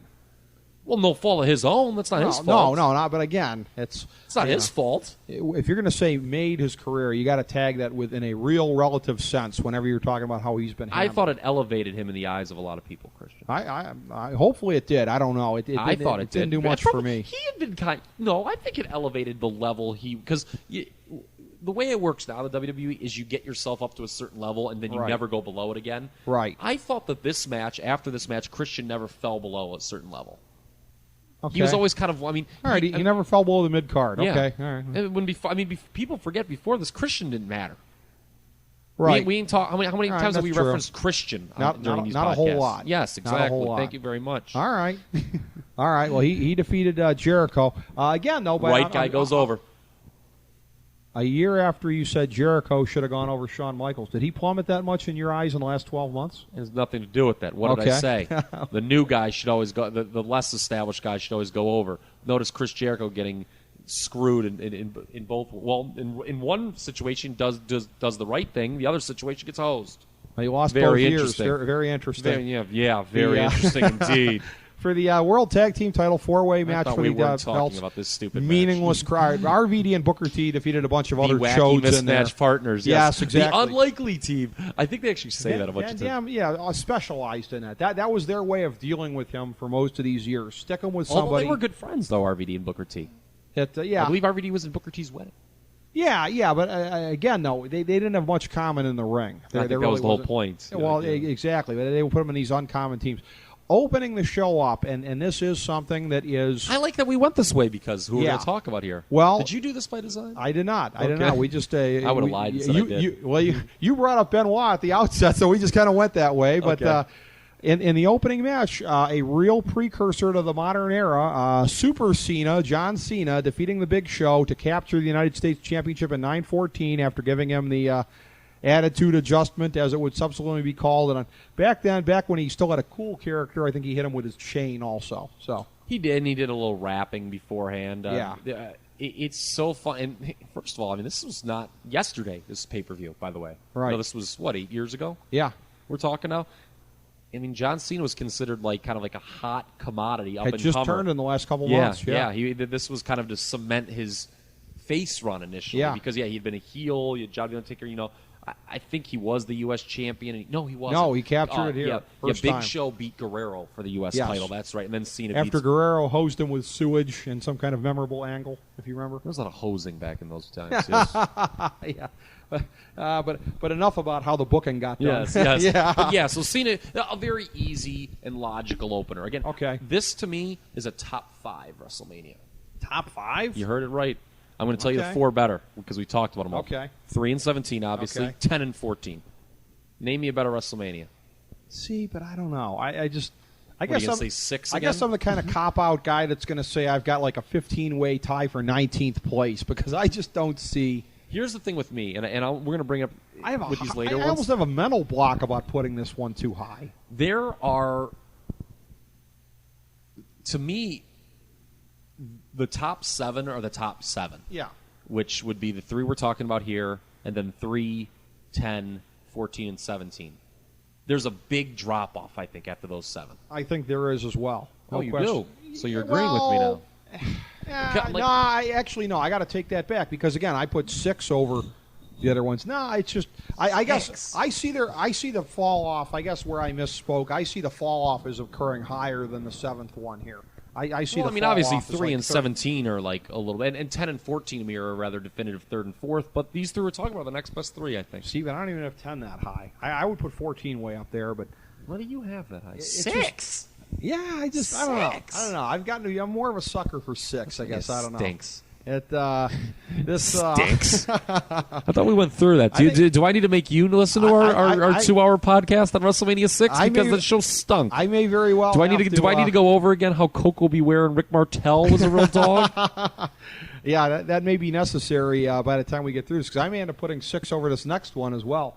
21. What is wrong with you? I don't.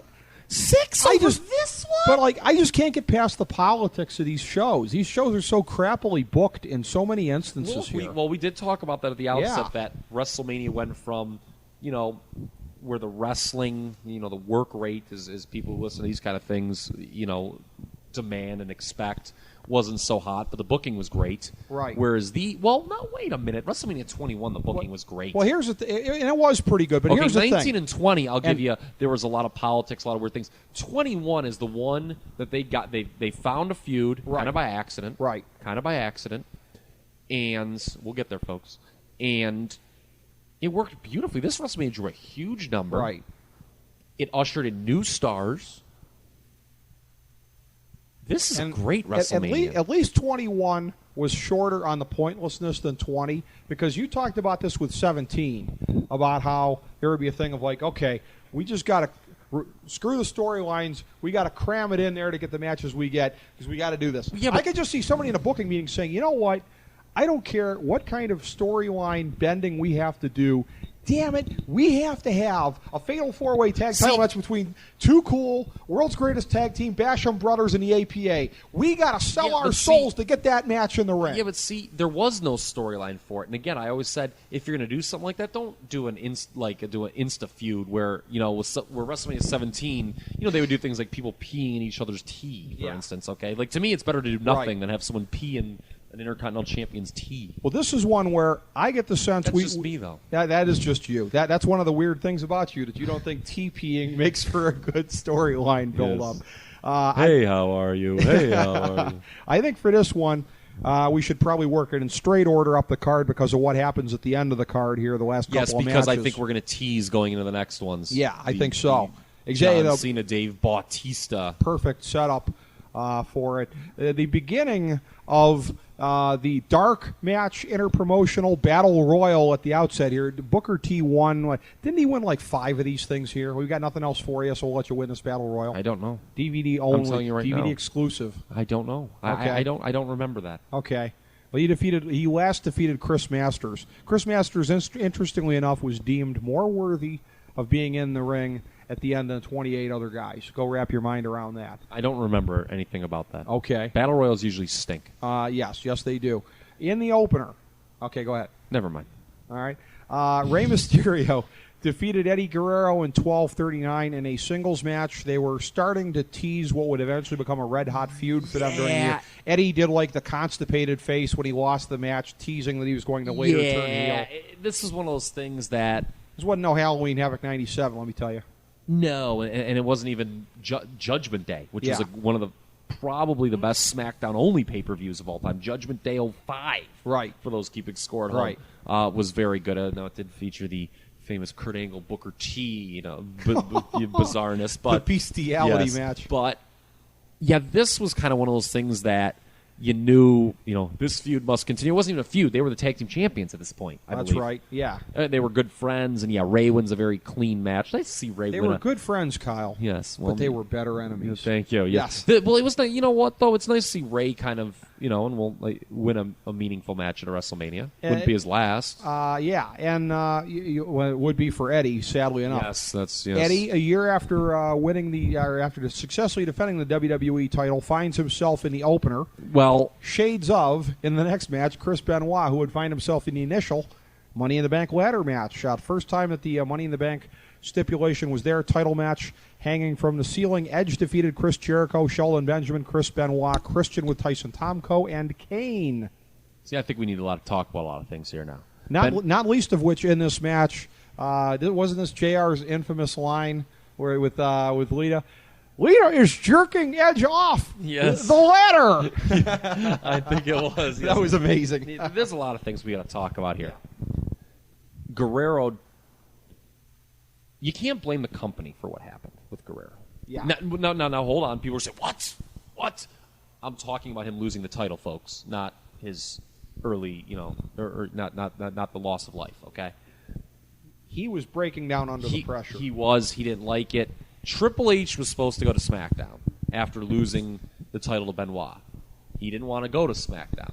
Paul Heyman cuts a very famous promo at ECW's One Night Stand about this, or not a promo about it. He just references it in a famous promo. Hence the 3-for-1 trade, Booker T and the Dudleys. So Triple H, by his own political maneuverings, was worth 3 other pro wrestlers. That. Wasn't that shameless? I forgot about that. Eric Bischoff traded Booker T and the Dudleys to get him back. The look of disgust on your face, Kyle Ross, is nothing short of sensational. I want to get to my original point here and forget that ever happened. All right. And so they had to go with JBL, and we're going to get on that a little bit later. But Benoit, he worked out pretty well. But, the time had just come. I wasn't mad when his title reign ended, really. They never envisioned him being at the top long term anyways. But they gave him, look. Back to the upper mid-card with you, son. Yeah, but look, he wins the last match at WrestleMania. They really gave him a nice celebration the next month at Backlash when they rematch. He got a nice run. And he went over Triple H later in the summer, albeit with the help of Eugene, setting up the infamous feud there. Yeah. But the Money in the Bank, you talk about, this was the best one. Again, it always helps it's being the first. Yeah. A lot of talent in there, too, and Kane. But Edge, this is kind of this. It was a huge win for Edge. Yeah. This was post. Everyone knew. Edge had turned heel toward the end of 2004, which was kind of interesting because he was brought back and expected to be this huge face in early, in 2004. The Edge is a name we haven't talked about on this podcast. Yeah. He'd been out. We haven't even referenced that, Yeah. Ricky. He'd been out with this very serious neck injury. Yeah. That obviously, later, resulted in the early ending of his career. But he had turned heel, and Late 04. yeah, and it was pretty good, but it wasn't great. You wouldn't know the Edge that he would go on to what he became. Well, But so, it's kind of one of those things where hey, guy, you can't write this stuff. Right. It was known that he had slept with Lita, Matt Hardy's real life girlfriend, behind Matt Hardy's back. Went where a lot of punk bands and half the lucha community had been before. Yes, and that kind of gave him now. Not everyone knew that, but it gave him a little extra heat. And then following him winning the Money in the Bank. This was a real big deal too. I really liked. Yeah, they made it part of the storyline. Yeah, Money in the and then they would go on to have This was a sequential part of the process to Edge becoming a huge star. Yeah. Lita would get put with him not long after this, and Money in the Bank, when he would cash it in the next year, would really put him towards the top. And like all gimmicks these days with this company, they've killed it, run into the ground. Basically, it was big time. That whole brief. Remember, it was so cool. What's he going to do? Oh, and yeah. it was so great when he cashed it in. Obviously, we'll talk about that. Nobody in these days could carry it around 8 months. Nobody in the attention span's not there. Yeah. So it was very good, and I liked it. I think the right guy went over, all things considered. Certainly The did. crowd wasn't happy at the time. I remember Right. the live crowd, but it was the right guy went over here. We don't great match. It was. Top 15 or 16. It was all-time very good. WrestleMania match. We don't always reference skits. We'd forgotten actually on WrestleMania 5 to even mention Morton Downey Jr. in Piper's Pit. Well, we also forgot to mention Gorilla Monsoon, one of the great subtle barriers of our of previous generations. When Run DMC did the WrestleMania rap, him going, Jesse, a little bit of that went a long way for me. There are two things here. We'll touch on them just in passing. Piper's Pit with Roddy Piper and Stone Cold Steve Austin. That was a pretty big deal. It turned out to be an excuse for them just to bury Carlito collectively, which left a lot of people scratching their heads. For. And I didn't like Roddy Piper, for me, I think ever since 1989 has generally annoyed me. Yeah. His shtick, his pop culture references are always outdated. Yeah. I remember poor J.J. Dillon. I don't know if he was trying to be a good company man, overselling a Bill Clinton joke one time in WCW. Right. But me, that pissed me off. Right. But, Roddy Piper's idea of a current sports reference involves Bert Hooton's knuckleball, so it's a thing where...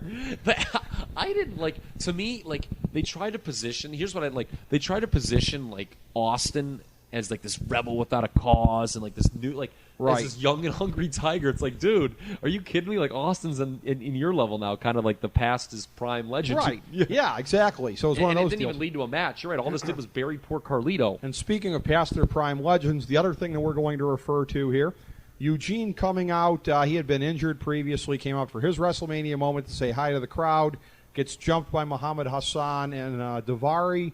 Hulk Hogan comes out, does the leg drop. No, he didn't even do the leg drop. He cleaned the ring, clean house. Didn't even take a bump, for that. And he hadn't taken a bump for 20 years. So, what's it going to change now? I was going to say, actually, I need to rephrase that. He took a bump backstage, then he refused to come out and take a bump in the ring. Yes. But, remember that awful Hogan Knows Best where, his family was acting so scared about him? That was shitty. I'm sorry.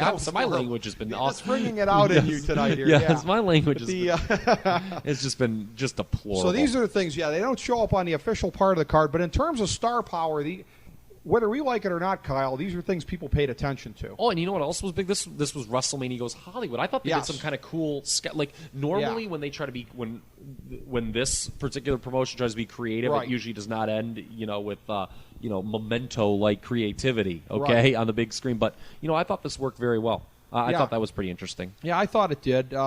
Resuming the actual card, this is one of the first times I can remember the streak and the legacy of it being overtly invoked. I think it was the first time. I think it was the first time that It didn't mean then when it does now, obviously, when it's such a huge drawing part, but it was something that was severely, it was no longer, the Undertaker's undefeated streak at WrestleMania was no longer something resigned to, like, you know, the wrestling nerds like you and I, that, like, just knew it, you know? Well, after, and you've alluded to this previously. Hell, if it wasn't for Jim Ross, it never even said on air. Yeah, true, but they were grasping for some kind of way to resuscitate Randy Orton in time for WrestleMania, because what was stupid was, yeah, he was over as a heel. He was over as the guy everybody hated the previous summer.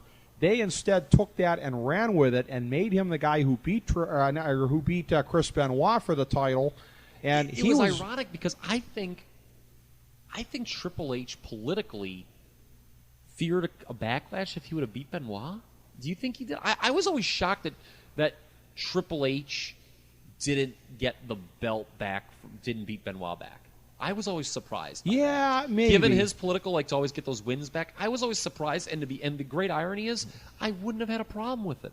Well, yeah, it would have worked out better than what happened, because what happened was, because Randy Orton, he looked like such a bitch the way that it went down. Oh, it was terrible. Because for a guy who's supposed to be your franchise babyface on Raw, he comes out, and keep in mind, again, you talk about Bizarro World, the crowd in Toronto at SummerSlam cheered for Triple H against Eugene in that match. Which they should have, because Eugene's dumb. And believe it or not, seemed to cheer a lot for Randy Orton over fellow Canadian Chris Benoit in that match. So Randy Orton next night... I think that was cheering for booking. Orton was booked so well during this period. He was his star through the summer of 2004 was red hot. Like, he was, like, it was to the point where you were almost kind of building to a Farouk Rock Nation of Domination situation where it was clear that the one guy in the group was going to get to the level of the leader, and then there would be kind of this natural tension. Right. And then they botched it badly. Well, yeah. From Orton's perspective. Well, they really did, because what happened Orton comes out the next night. As the champion. And they were, by the way, they were desperate, I think, to have him win because they wanted him to be the youngest champion because it was previously Lesnar. Yeah. And they kind of wanted to erase that off the books. Yeah, they did. I always got that. It was the pettiness of that. I remember that coming out at the time. And he comes out the next night, again, for a crowd that was probably more than 50-50 on his side the previous night, and being positioned to become the number one babyface in the coming weeks, and comes out there and acts like nothing, and starts healing on the crowd and playing up his own greatness and whatever. And then we're supposed to feel sorry for him when Evolution turns on him later in the night and beats the crap out of him. Triple H gives the thumb down, Batista drops him, and it was a thing of, like, there were ways to set that up in a more organic manner. Had he come out there... They rushed that so much. Yeah, that turn was brutal. That turn was so god-awful. Yeah, and it worked for Triple H, but and then Triple H just beats him. Yeah, well, and it was a little bit of, like, smiling Randy Orton in that whole thing. Yeah, he lost his edge. He had a really crappy entrance song, I remember. Yeah, it was... Well, wait, it was that... Actually, I kind of liked... It was that funny story. Me and Jake Digman, I should...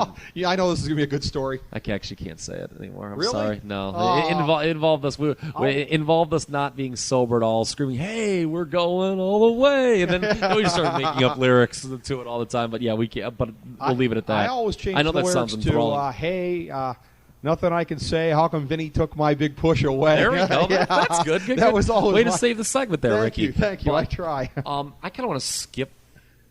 See, this is interesting how we're going to get into this because we have because they got lucky. I'll say this. They did. Okay, let's just close with this. I actually thought so. Orton winds up turning back heel. Yeah, because the babyface turn was a disaster, and the crowd was. It's so funny. They just continued a trend of them misreading their own audience. The same audience that was cheering for him as a well-booked heel, turned on him as a poorly booked babyface. Yeah. So who saw that coming? Yeah. So at the end, he's a heel, and he wanted to challenge. He went back to the Legend Killer role, and he wanted to beat the Undertaker. Right. I thought this was one time the Undertaker could have lost, but Orton, I believe, was also behaving like a buffoon behind the scenes. That was part of it as well. I think Amy Weber's handbag was defecated in around this time period. Yes, which I enjoy, by the way. Dropping growlers. Who do you think he was? Najee Davenport? Yes, really. Come on now. So, Undertaker wins. In an interpromotional singles match, as it is billed on Wikipedia. They were still calling it then. What a quaint era. Yes. Skipping over the next one quickly, Trish Stratus, the women's champion, defeated Christy Hemme with Lita in 4-11. I like Christy Hemme. I did too. I mean, she stunk in the ring, but she was good looking, and she tried. I'm Rick Morris, and I endorse that Yes, statement. okay, yes. This is one of the first times I can remember. Talk about interpromotional here. Yeah, interpromotional singles match. Much like it was the first time for The Undertaker for his streak to really be a big part of the storyline, this is the first time I can remember it being an overt thing of, and it's gotten out of control in today's culture of, I just want to have a great match with somebody. I want to have the most entertaining match on the show. That kind of stuff's supposed to be unspoken. But Kurt Angle and I don't Shawn like when Michaels, they do that either. Yeah. Well, the worst was last summer. John Cena comes out after losing the title in a heartbreaker and Money in the Bank. I want to thank CM Punk for giving me the match of my life last night. What? Yeah, that was It just that's old. You know, a lot of people are going to listen to us and think we're just being a couple old buffoons. Couple fogies, but we're right. In a sense, this is one of the first times I can remember work rate being a part of the storyline. Because Kurt Angle and Shawn Michaels always listening. We've never faced each other. They say you're the greatest in terms of work rate. They didn't say work rate, but you know what I mean. Yeah, as far as performers. Yeah, but, you know, in-ring performers. They did this one right. They did. I thought in that I loved how they had Angle like really psychotic. Like he was talking about how he was winning an Olympic gold medal in '96, and all anyone wanted to talk about was this pro wrestler Shawn Michaels, and he wanted to prove he's better. It wasn't so much about a performance. I think it was about who was better here. Yeah.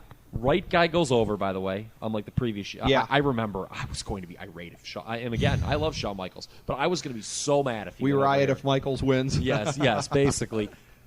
This is a...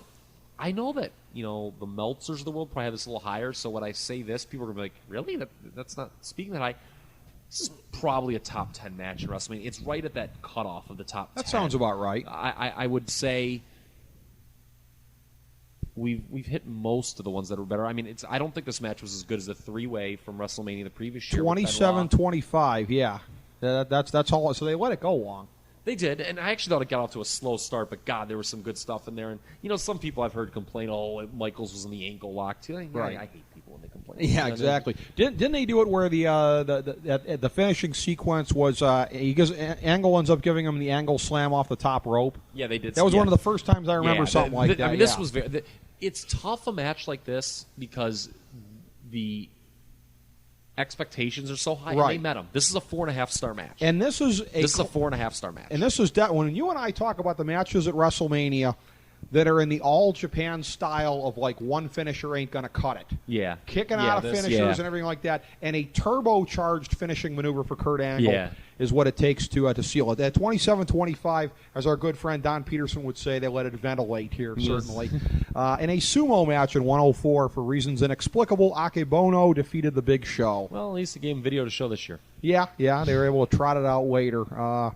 Again, you know, shades of bringing in the Japanese guys at WrestleMania 7. Don't know what it accomplished, but that made more sense, despite the fact that no one gave a damn about that one at WrestleMania 7. This was just like, oh, hey, let's take a big, giant special attraction guy and have him lose to a sumo for no And yet, reason. I'll tell you what, it just goes to show when you start a guy off from scratch, they threw the Big Show in the new ECW a couple months later, and he had a pretty good run as their dominant heel champion. Yeah, by that point, he had been so beaten down by booking. I'm sorry, I don't look past it. He'd been rehabilitated. Two matches here. I think I'll start with the Evolution one, even though it closed the show, because the other one has more to do as a bridge to the next era we're going to talk about in our final segment here today. Batista defeated Triple H for the World Heavyweight title at 21-34. They did a deal where initially, in terms of not the storyline necessarily, actually I think it was the storyline, because they did a deal, as they've done before. This was your last title shot where Triple H beat Orton, but then Orton was supposed to win the Royal Rumble, come back to Mania, get his win back.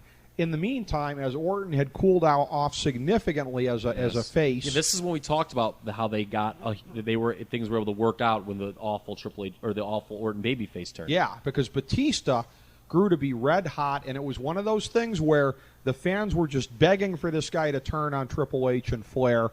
Ultimately, he did. I will say this again. Was so well the done. the booking of this was very amazing. This was probably one of their last examples. That's frightening because we're talking about 2005, and we're doing this podcast in 2012 of just a brilliantly booked feud. Couldn't now have the been match done better. itself was actually pretty not very good Yeah. for a WrestleMania closer. I mean, these two had much better matches down the road. Actually, they wrestled a couple times throughout the year, and each time it got better, going up to the very good Hell in a Cell match they had in July.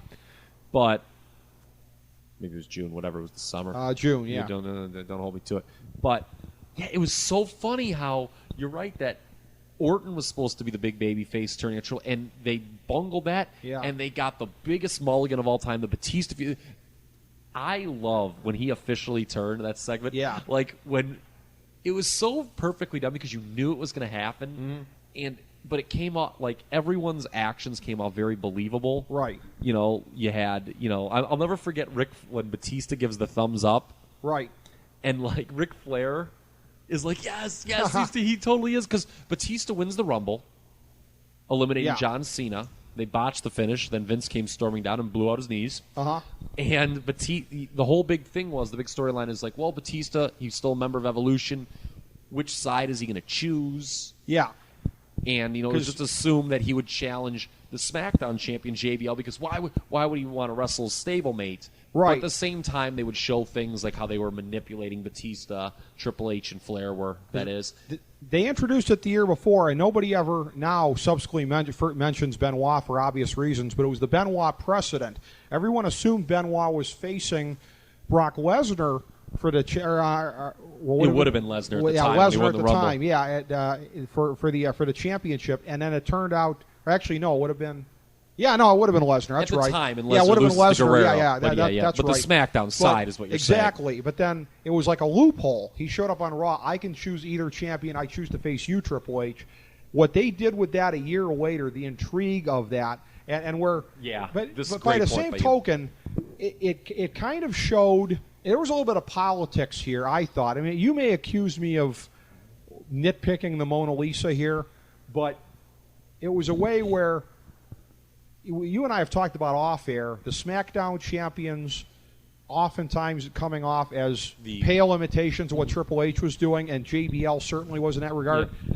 Triple H just played him for a fool in the storyline, the way that he framed him for, running him over with his car and everything. I mean, JBL came off as like the buffoon who had no idea what Triple H was up to in terms of trying to pawn Batista off on him. Look, Triple H Batista definitely dwarfed Cena, JBL. Now, for many reasons. I mean, Batista, won the Rumble, and I always hate, and they've done this in several other years, where the second place guy in the Rumble, he gets the other title match anyway. That really, I don't like that. Yeah. But, I think they did something. Cena won some tournament for SmackDown to get the title. He did. He beat Kurt Angle. Yeah, which was a good tournament, all, but this was perfectly booked, Batista, with him turning. Do you remember what I'm talking about? When Flair's like, yes, oh my God, he's going to take her. And then, obviously Batista does the big turn. It was a callback to the thumbs up, thumbs down with Randy Orton when they turned on Orton. Yes, it was very well done. It was perfectly. And this showed it a huge number based on this storyline, the Batista Triple H storyline. Right guy went over, and then Cena at the same time goes over JBL. In a match that was anticlimactic, 11:26, it didn't close the show. It was more this. And this isn't, it's kind of funny because it's Cena. This wasn't so much about Cena winning the title as, well, dear God, somebody end this JBL nonsense.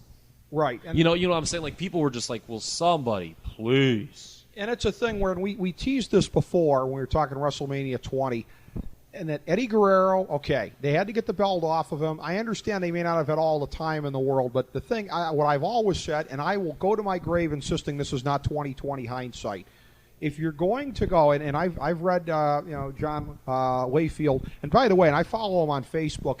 He's a fascinating guy as he starts to break down like what happened and why. He's a great storyteller, and it's interesting to get the behind the scenes. And you're both fascists. He was.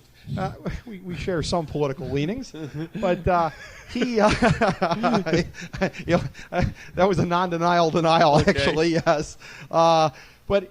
It's interesting because, and he was talking about the pressure that Eddie was under, and Layfield has said, look, I had the idea for this character for a long time. It just wasn't the right time until then. Okay, I'll grant you all of that. You know what you do? I thought it was a good idea for a character.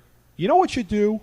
You find somebody to get the belt off of Eddie, and you build it to like SummerSlam. Agreed. You cannot turn somebody And like mid-card face 2 weeks ago, and now he's a main event heel. It seemed rushed. Oh my God! It seemed rushed, and at the end of the day, it was still JBL. Okay, I mean JBL is to me that gimmick. Yeah, he did it well, but it was not.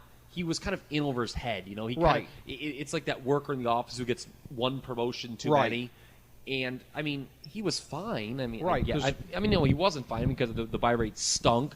But it just also again, it's like okay, when they had Benoit and Guerrero, we have the two workers as champions. Right. Now it's like okay, let's have the two heels with the groups. Right. And it just came off. And SmackDown always got the worst group. Yeah, but they would put the champion with unestablished guys. It was just crap. I think when you look at it, that this was clearly the period where Raw like overtook SmackDown, and SmackDown was just a cheap knockoff. You know, the JBL SmackDown year is not well received, and no, it wasn't good. And no. So this was a horrible reign. But they did go on to have a good match after this. I'll say, much like a Triple H Batista. Yes. You know, it got better. Yeah, they had a very good match, and you know, at least they got JBL out of there. Yeah. But at the end of the day, you elevated two new guys. Hey, again, the kind of copying each other. You have the futures. Yes. Two new exciting young baby faces. And as you mentioned, the last two guys in the ring at the Royal Rumble, prefacing what was to come. Yes, Cena and Batista. Now this is where I think we kind of need to lead off and go to the next one. Yeah. Because I remember doing. Well, yeah. Were we doing SNS at the time? Maybe? No. You were doing... It was a little before. You started SNS late in the year in 05, so you weren't yet on the air. Well, here's what was interesting. I just remember, the only reason I asked that is because I remember we talked about this. Cena finishes his feud with JBL. Batista finishes his feud with Triple H. Yeah. Going into the summer now. And they did the dreaded draft. Yeah. And it became obvious, the rumors started rumbling, those on the internet, that they were going to switch the two champions. Right. And everyone thought that this is going to be great. You know, Batista's bulletproof, but he needs fresh opponents. He kind of the thinking was they needed to get him away from Triple H because, you know, it was such a big feud and they needed to be on different brands. And I don't disagree with that line of thinking. And Cena, his character, believe it or not, was considered like cutting edge and with the promo ability. Oh, he needs to be in front of the live crowd of Raw. Right.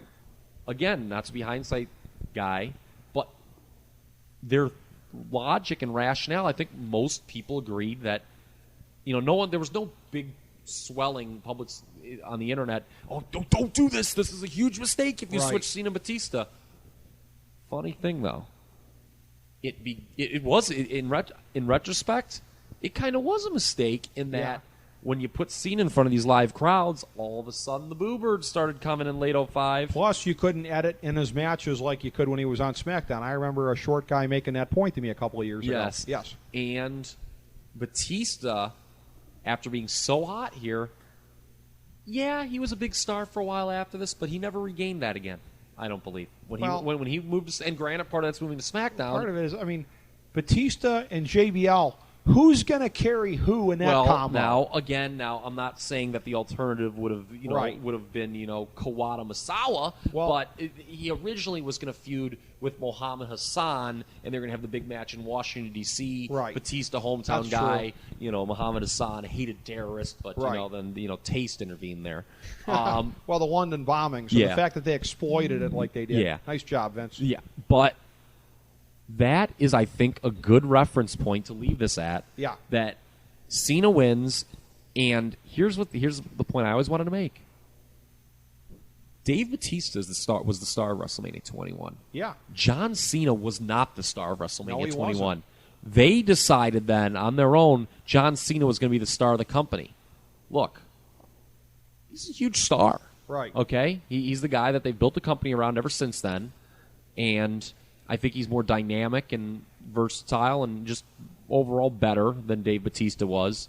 But I just think it's food for thought that people forget Dave Batista, not John Cena, drew the huge number for WrestleMania 21. Right. They made the switch, and while Cena, still around and is in top spot, and you can argue it's worked for him, the seeds of what we're really seeing today of that love him or hate him, everyone's got an opinion on John Cena, really started as soon as they did that, and it's kind of interesting to go through the years because we're going to hit the rest of them because they're essentially from WrestleMania 22 on out, they're the John Cena era WrestleManias, where he's essentially been on top against a rotating cast of characters, and some of it's worked a little bit, some of it's not, but, Well, here's a point I want to make, and this is my final point for the thing here. If you want to look at how John Cena fits into the historical pantheon here, it's almost symbolic the way that he won the title here, because we'll never forget the circumstances of when Hulk Hogan won the title, Steve Austin won the title, whatever. But who's a guy that I compare Cena to historically an awful lot in terms of presiding over a cooler era of wrestling? Bret Hart, who won it on a freaking house show in Saskatoon in October of '92. Kind of the same thing here. Yeah, it was WrestleMania, but you didn't close the show, and it was and clearly the less. Yeah, it was clearly the lesser. Not a great match. And it was not really. Again, it was not. That was to me never. It was like, yeah, Cena was the guy to deserve it. Probably, most people agreed that okay, let's go. It's the new guy here. But it was more about just taking it off JBL. Wasn't it more like when you watched this match? It was like you were like, wow. I remember there was two things I thought when that match was over. It's like, wow, that was short. Right. And two, it's like, thank God JBL's not the champion. Well, part of it was, too, his win was as inevitable as Batista's, because you saw that he was the young guy they were pushing. Yeah. This whole card had, and I understand that Orton didn't go over, this card had a strong Class of '02 breakthrough feel to it. So you knew what was going to happen in the two main events But here. I can't argue with a lot of the booking on this show. I like this WrestleMania a lot. I have it rated as... sixth best WrestleMania of all time. I'll say better than 20 because it didn't have the pointless crap tag team matches. But yeah, I don't know. This is where I struggle to slot these ones. I'm not super wild about any of the last three. Whoa. I guess maybe by process of elimination, that's the only place that I can come even close to meeting you in the middle. Is if you're going to say process of elimination, these three are in the top 10. If I had to sit there, and you're in the top 7. That just makes my head want to explode because my distaste for this era is just overwhelming everything here.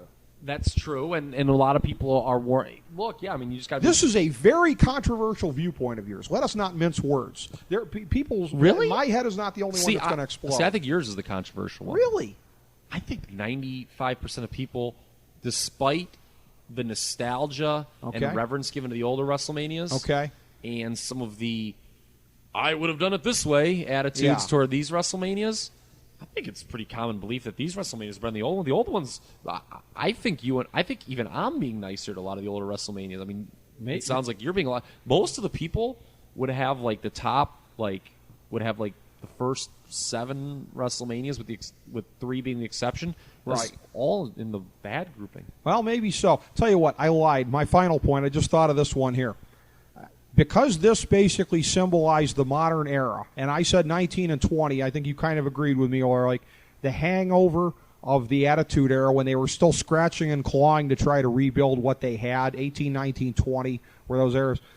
As we turn a corner towards the new one here, Triple H's very self-serving statement that he would make a lot of times here when giving interviews with different outlets about the boom period ending. Oh, well, wrestling's cyclical. I've always said that's the biggest cop-out. The number one reason for things going south is bad booking / politics / blowing it. We have established that we talked about 18 before. We talked about 19 and 20 in this segment here. They had a lot of talent still left over. In 21, they were working to rebuild for the next era, and I kind of give them credit for taking a step back and doing that finally. 2 great matches on the undercard here. 2 new stars. Right. Created, put over at the end. Right. That's what I like. Why this is a universal thumbs up WrestleMania. I mean, this was a good one. This was a good one. Do you agree with my point in as much as that it's a cop-out, wrestling is cyclical, and that's why it went, it's nothing we did. God, it's certainly nothing we did. Well, yeah, that's a cop-out. But, I mean, it certainly is going to have its peaks. I mean, you can't have the Austin era has begun every year. Right. Or, Hulk Hogan body slamming Andre the Giant every year. Right. I mean, that's what makes stuff like that so good, so memorable in fans' minds is that it's special, and you cannot have such a high level of special every year. Is this card somewhat diminished in your eyes because neither Cena nor Batista became an Austin, a Rock, a Hogan, a transcendent wrestler, just the leading ones of an era? I think Cena is, but I mean, this match He's is not. This was not, as you said, this was not the Cena era has begun. Propaganda for this year's Rock match notwithstanding, Look, John Cena is not on that level in the Pantheon. No, he's not. But does that diminish this? No. Okay. All right. No, it doesn't. All right. So you're putting them all over very strong. All right. That's very, very interesting. One more segment to go, Kyle Ross. We've made it through 8 of them thus far, but this has been number 8, 19 through 21.